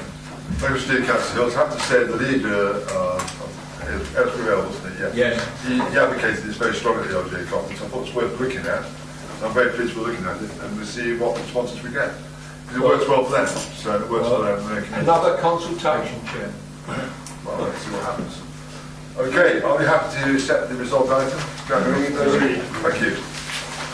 Thanks, Councillor Hills. Private issues now. Electric plug-in vehicle infrastructure plan 2016 to 18. Councillor Gilbert. Okay, thank you. Yeah.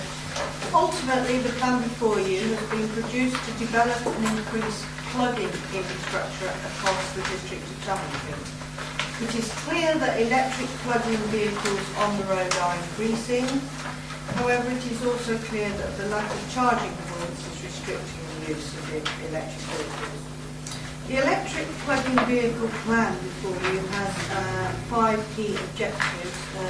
Looks at the infrastructure, funding, the partnership work, the technology and the delivery. The plan outlines a number of potential sites for charge point installations, as shown on page 13. Sites have been identified following public consultation. It is proposed for an additional 8 dual charge points to be installed across the district with a total of 16 connectors. The costs of the initiative are contained within the report, but the intention is to explore external funding opportunities, and these have been outlined in the plan on page 15. External funding and opportunities for section 106 and local organisations to be explored, while some second-hand funding is operating green. A proposal with regards to covering the electricity costs that provide a sustainable long-term solution is outlined on page 15. At DBC, we have always had very green credentials, and this plan fits nicely with our environmental objectives. I therefore ask that you approve the plan to go through. Thank you, Steve Councillor Gilbert. Any comments, observations? Councillor Warren. Just a question, really. On the cost and funding, it says installed fast dual charging point and a dual rapid charging point. What's the difference? Technical questions like that need to go to... It depends on the make and model of the car, but a rapid charge might be 40 minutes. And, what's yours, Mike? A slow one might be 3 hours. Diesel. Thanks. So it does change according to the model of the car, whether it's a hybrid or fully electric. Is that 40 minutes from flat? 40 minutes. The ones on the motorway service stations are 30-40 minutes and you get 80% charge. They've got a different plug-in. I've got an electric vehicle myself. Just make sure you're not sitting in the car then. Yes, I just said I've got a car myself. Won't get dangerous when it's dangerous. Don't stop just squeeze. Okay, are we happy to support the recommendation? Agreed. Thank you. Thank you, Councillor Guildford. We come back now to strategic planning issues. Councillor James, Great Oxford, and head of the village design statement. Sorry. Thank you, Chair.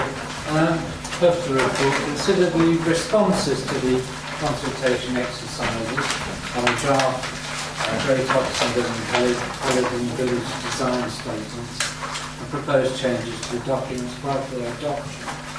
These are very straightforward.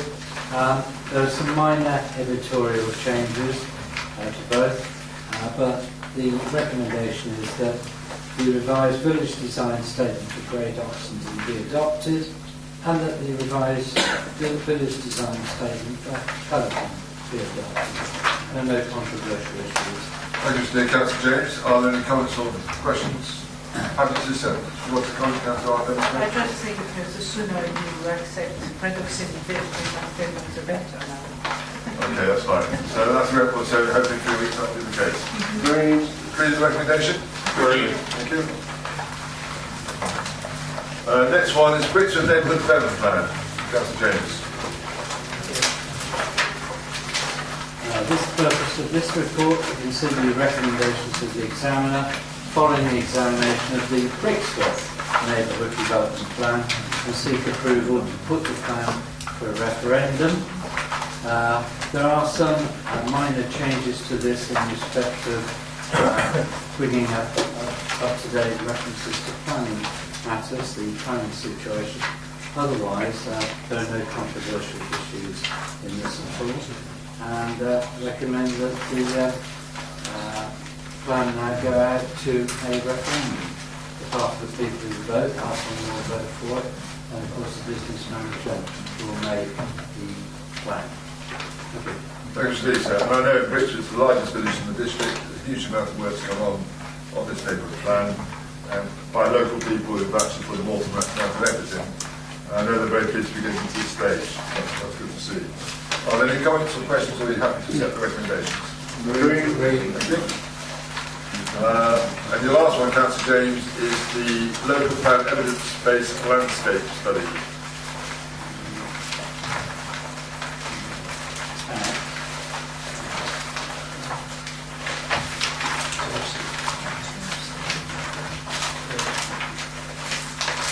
Page 207. Takes a long while to get there, Chairman. That's when your post-it note falls out. It's a job of these post-it notes, sticking it all together. Page 207. That's the report.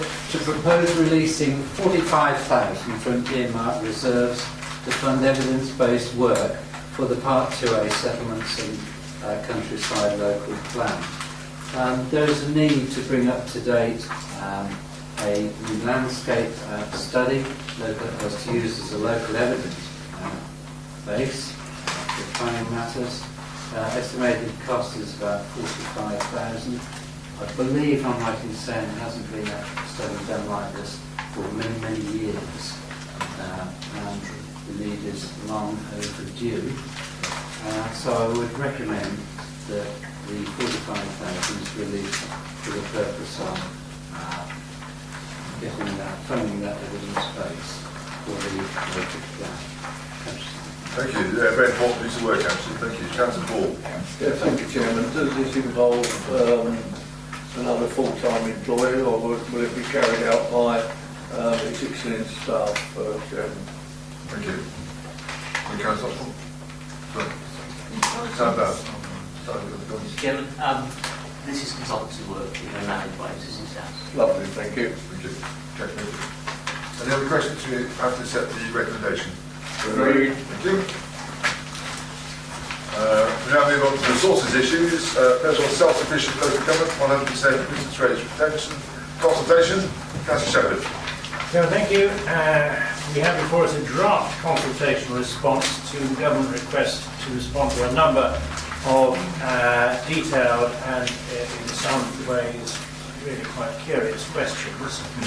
The government poses to every local authority in connection with its proposed review of the business rate system. The government, I think, has got the aspiration of, at some stage, getting to the position where there's no central government funding of local government at all. It's all funded from rates, albeit all of the business rates and of course council tax and other revenue that we may be able to generate. As an authority, we benefit from one aspect of the current system, which is that as business rates grow year on year, which they have been doing in our authority area, thanks to our efforts and our position in the country, etc., and efforts of officers and policies of members, as we've been able to achieve a situation where business rates have grown, and we share in that growth. That is to our benefit, and of course it is one of the single, probably the only area, because we are constrained in increasing council tax. We are self-constrained in increasing charges and revenues. So the increase that we enjoy from the growth of business rates is very important. So the main thrust of the responses to government's questioning are engineered to sustain our participation in growth.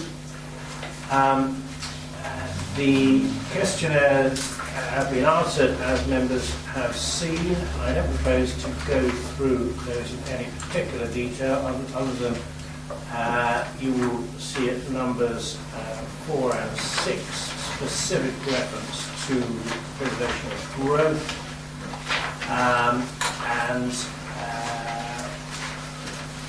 The only other matter I'd really bring to members' attention is that paragraph 2 of the response on page 216, there is a series of bids which are trespassing on really other persons' policy ideas, maybe the ideas of this committee rather than my own, because whereas we're not actually asked by the government not to suggest what services we should seek transfer from county council, we put bids in paragraph 2 to transfer from county council to district councils a number of services, namely waste disposal, waste and minerals planning, etc., in paragraph 2.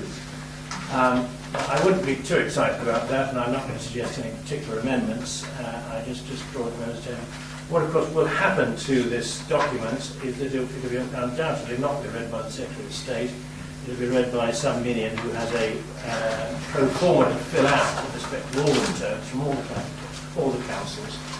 And whether anyone actually reads it or not is another matter. But the most important message that we are giving is that against the background of fiscal neutrality, what the government try and achieve is that we must preserve our interest in the growth aspect. Because, of course, the government accepts that it must incentivise councils for growth, and of course, the councils will only be incentivised to create business growth if they share in it. So there we are. Unless there are any specific questions on the questionnaire answers, we ask that we resolve to send this consultation back to the ECLG, which must be in the next few days. Thank you, Councillor Shepherd. The point I made there is 100% business rate retention. If that was true in Daventry, we'd be doing very well. Because it's shared, isn't it? Because if we can grow up, we are a growth council, we're a growth district.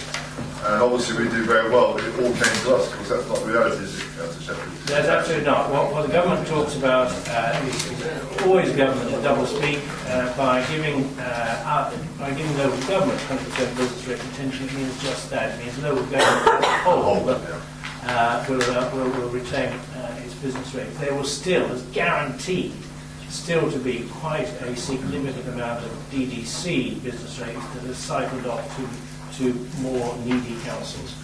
We just got to accept that. But also to accept that the growth element is something that we enjoy and should be able to retain. That's what we're doing, John. And I think it's also important, the point you're making there is important for people to understand that. We don't want to think we're rolling money, and wish we were. That'd be great. More we have to share into safe areas that have this road and more deprivation. Councillor Robertson. Well, thank you. I think Councillor Shepherd's more or less answered the question I was going to ask. But the question was going to be who invented the title of this item, because it's pretty misleading, really, isn't it? 100% self-sufficient and 100%. It doesn't apply to us. No, it applies to the whole all councils. Yeah. We don't get it. That's why they make it got it. That's what the whole government invented. Government invented. Sort of service. Okay, thank you, Councillor Shepherd. Are you happy that this goes back as it's written? Very much indeed. Annual review of the council tax reduction scheme. Councillor Shepherd. Thank you. We are required to review annually our council tax reduction scheme, which of course has replaced rate rebate. In the past, the rebates that we gave to means-tested council taxpayers were repaid to us by government, government say that it is within its overall grant repaying us in respect of the same credit we give under the council tax reduction scheme, but it's impossible to identify it. So, for all intents and purposes, we do not actually get very much of a refund from the government. This is money that is reduced from the council tax that individuals are required to pay, and the actual cost to us as a collecting authority is at 4.9, it's about 3 million, but that of course is as a collecting authority, i.e. that's spread amongst all the authorities for which we collect money, paying council fees, etc. Following the imposition of this new system, whereby we simply assess applicants, we're asked to review the system. The options considered are based upon our current practice that having granted a council tax rebate, if you like, or council tax reduction to an individual, they must pay a minimum. And it's for this council to fix the minimum, and we have fixed it at 20%. And that's the current minimum that anybody pays. There are good reasons for not increasing that minimum. It's risky money anyway, and the more we put it up, the less likely it's going to be actually collected anyway. I'm sorry, more people will take it down, of course. So that the minimum of 20% is still proposed to be the situation for next year and the future. And the tweaks that are proposed are to bring the assessment for council tax reduction scheme in line with other national benefits, notably housing benefit. And you'll see that the recommendation is to go to option 2 in the options considered on page 231, where we adopt some of the changes that are being imposed to housing benefit and apply those to our council tax reduction scheme, so frankly to make it simpler and to make the whole thing identical in terms of the assessment. It would seem to be crazy that, for example, you've got one particular condition for housing benefit and another for council tax reduction assessment. So of the options that have been considered, option 2 is recommended, and this has to go to a further consultation. It's fiscally not very different. 5.1, option 1 would cost an extra 34,000. Option 2 would reduce the current scheme by about 36,000. So there is a net financial gain by imposing a slightly more rigorous condition of housing benefit. The 4 options have been considered, but option 2 is the one that's recommended, Chair. Anything, Councillor Shepherd? Any comments or observations? Councillor Bramble. Yeah, thank you. I found this quite confusing actually when I was reading it. And again, we've gone out to consultation with one option. So for the public to go out for consultation with one option, what they will say is already done and dusted because you will be going for option 2. So for me to call a consultation with one option is not, it's just telling people what you're actually going to be doing. And on option 2, where it does say that there will be a result in the family losing £3.49 a week, and this wouldn't affect anybody on universal credit income support and whatever else, it is those families walking on that very, very thin line where they do not get any help that again are going to be the ones that are really going to suffer. And I know people who don't get any benefit, they live right on that breadline, and that £3.49 a week is, it makes a huge difference. I know for us it only seems a little amount, but when we're living on a very, very tight budget, it's a lot of money. Thank you, Councillor Randall. Daventry? Yes, Chairman, I'll go back on the consultation point. We will be going out to consultation. We will be telling people that the preferred option is option 2, but we will be inviting them to comment on other options. All four? All four options. Or other options they may wish to come up with. Any other options on top of that? Councillor Ritchie?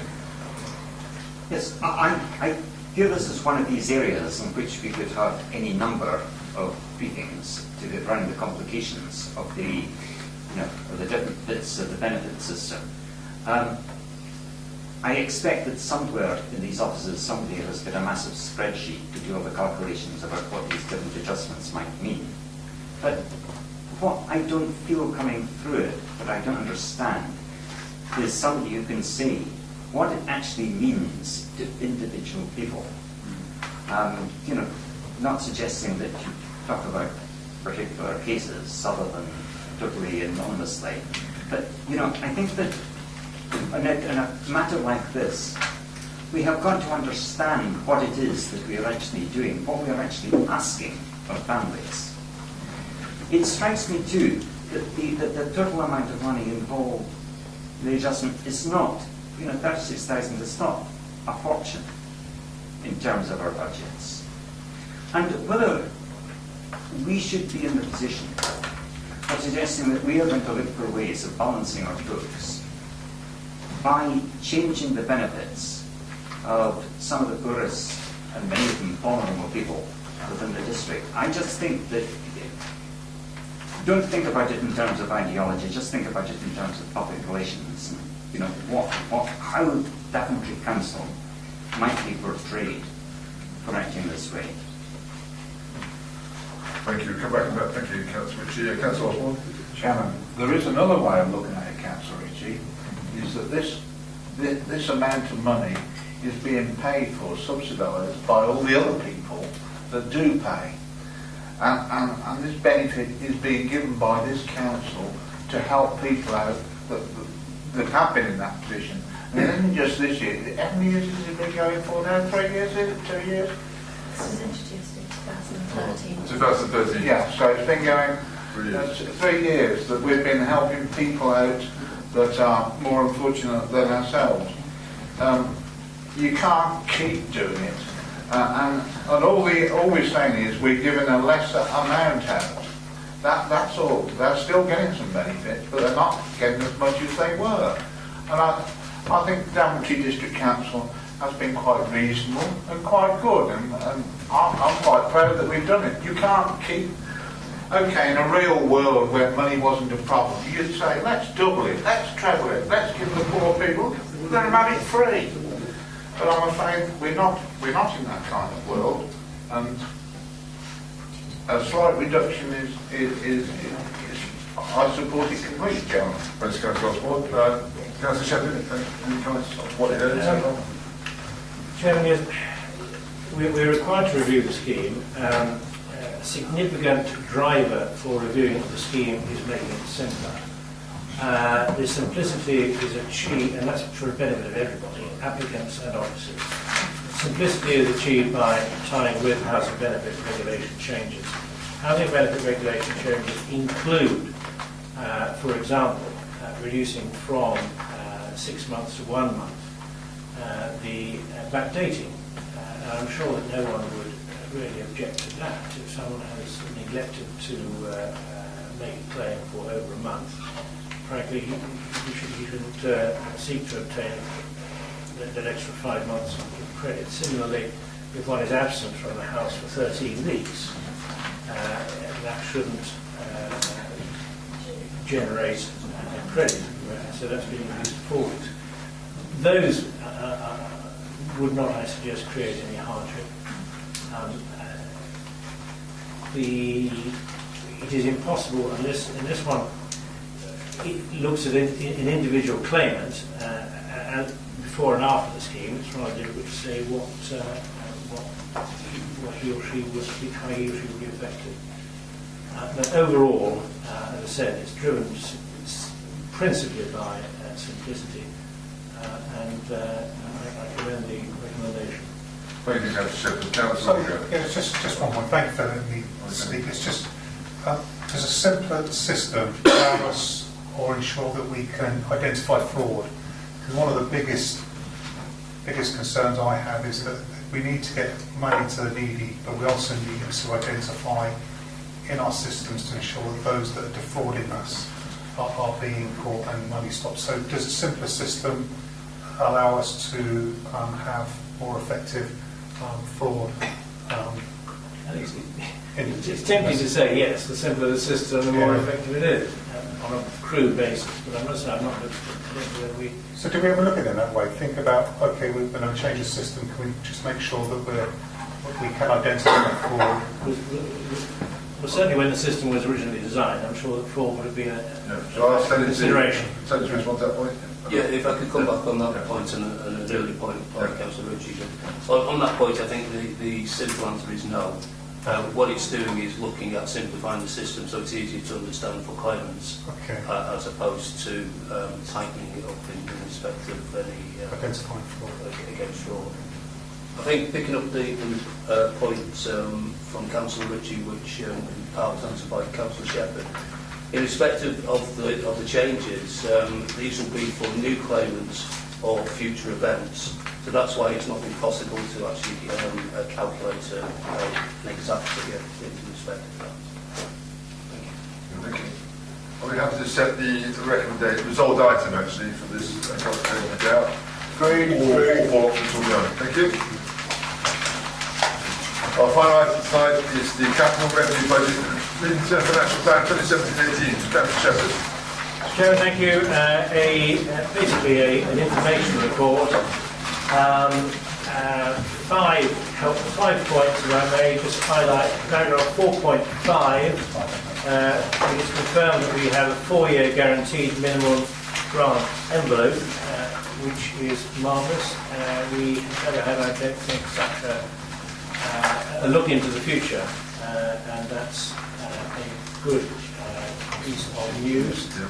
At 4.22, and this is what I mentioned earlier, touching upon our restraint in being able to lift our own council tax, and we are effectively, together with the 4-year advance figures from the government, we are effectively tied to an annual increase of £5 of council tax. The government assumes, for the purposes of its granting to us in that 4-year period, that we're going to raise our council tax to 5%. That seems to be implicit in the government's own calculations. So, assuming that we are going to raise our council tax by £5, if we don't, then we are underfunding ourselves. And that is an increase above the referendum level of 2%, but we don't need to have a referendum because our council tax is less than 250 anyway. So that takes the debate out of what should we do with council tax next year. It goes up by £5. 4.24, favourable variance of £250,000. 4.27, when we ditch projects, there is a cost involved, and we've ditched 2 projects here, the North and the Cadet sector, and that generates cost, as is identified there, and that's how it's going to have to be dealt with, 200,000. That's just one of those things. And 5.1, what was I going to say about 5.1? Oh yes, 5.1, we have identified significant pressure in that particular area of activity, the Environment Improvement Service, significantly under-resourced, and so there is a bid for one full-time SEHO, which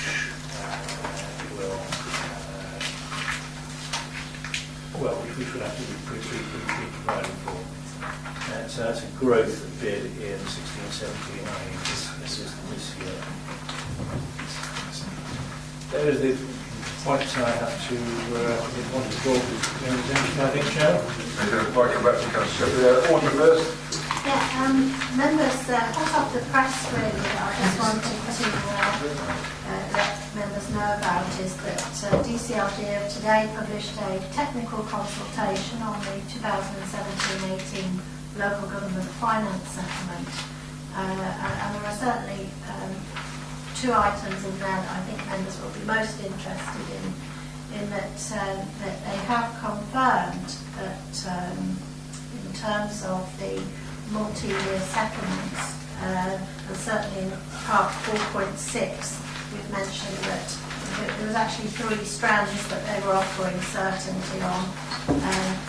They've mentioned in the technical consultation that they are also considering expanding the existing multi-year offer to include more grants to provide councils with more security over a greater proportion of their funding. So we welcome that when we see what strands of funding they're talking about. The £5, when they gave us the 4-year indicative figures, obviously the £5 was exactly that, indicative.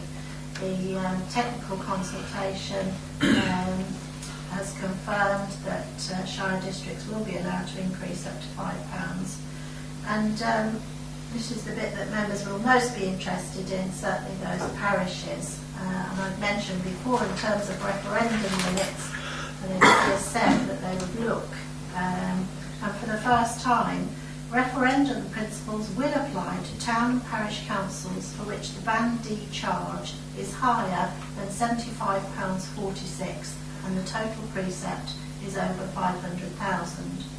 However, those town and parish councils where a service has been transferred from a local authority would not be subject to the referendum principle, providing certain conditions are satisfied. Now that's the sort of first shot across the bow. I've had a look at most of the precepts in terms of Band D charges, without knowing what you're all going to request in precepts going forward, and those restrictions will apply if you fall into that category. And more importantly, the last bullet point is the government is also prepared to consider extending the referendum principles to all town and parish councils. Okay, can I just ask on 4.28 members' knowledge?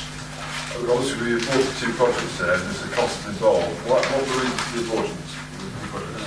The members are aware. Can I answer that, Chairman? The Knoll, because when we got back out, remember the Knoll project was to put the infrastructure works in so the site could be opened up. And there was a cap beyond which we would not pay for infrastructure works because the overall project cost would have been way outside the limits that we set for making the money on schemes. And the infrastructure works, frankly, were excessively high. It is quite a difficult site. We knew that from the start. But they were excessively high, and that therefore pressed the abort button because to spend that much money on infrastructure you would never have recovered back in rents to the levels that we would accept within our business case.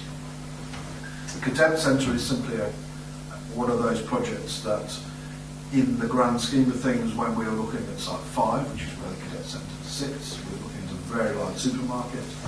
We needed a Cadet Centre in order to make that scheme fit together.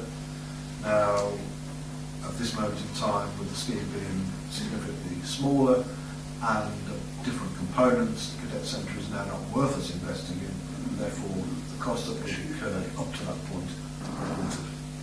Thank you. It does mean helpful members have that information.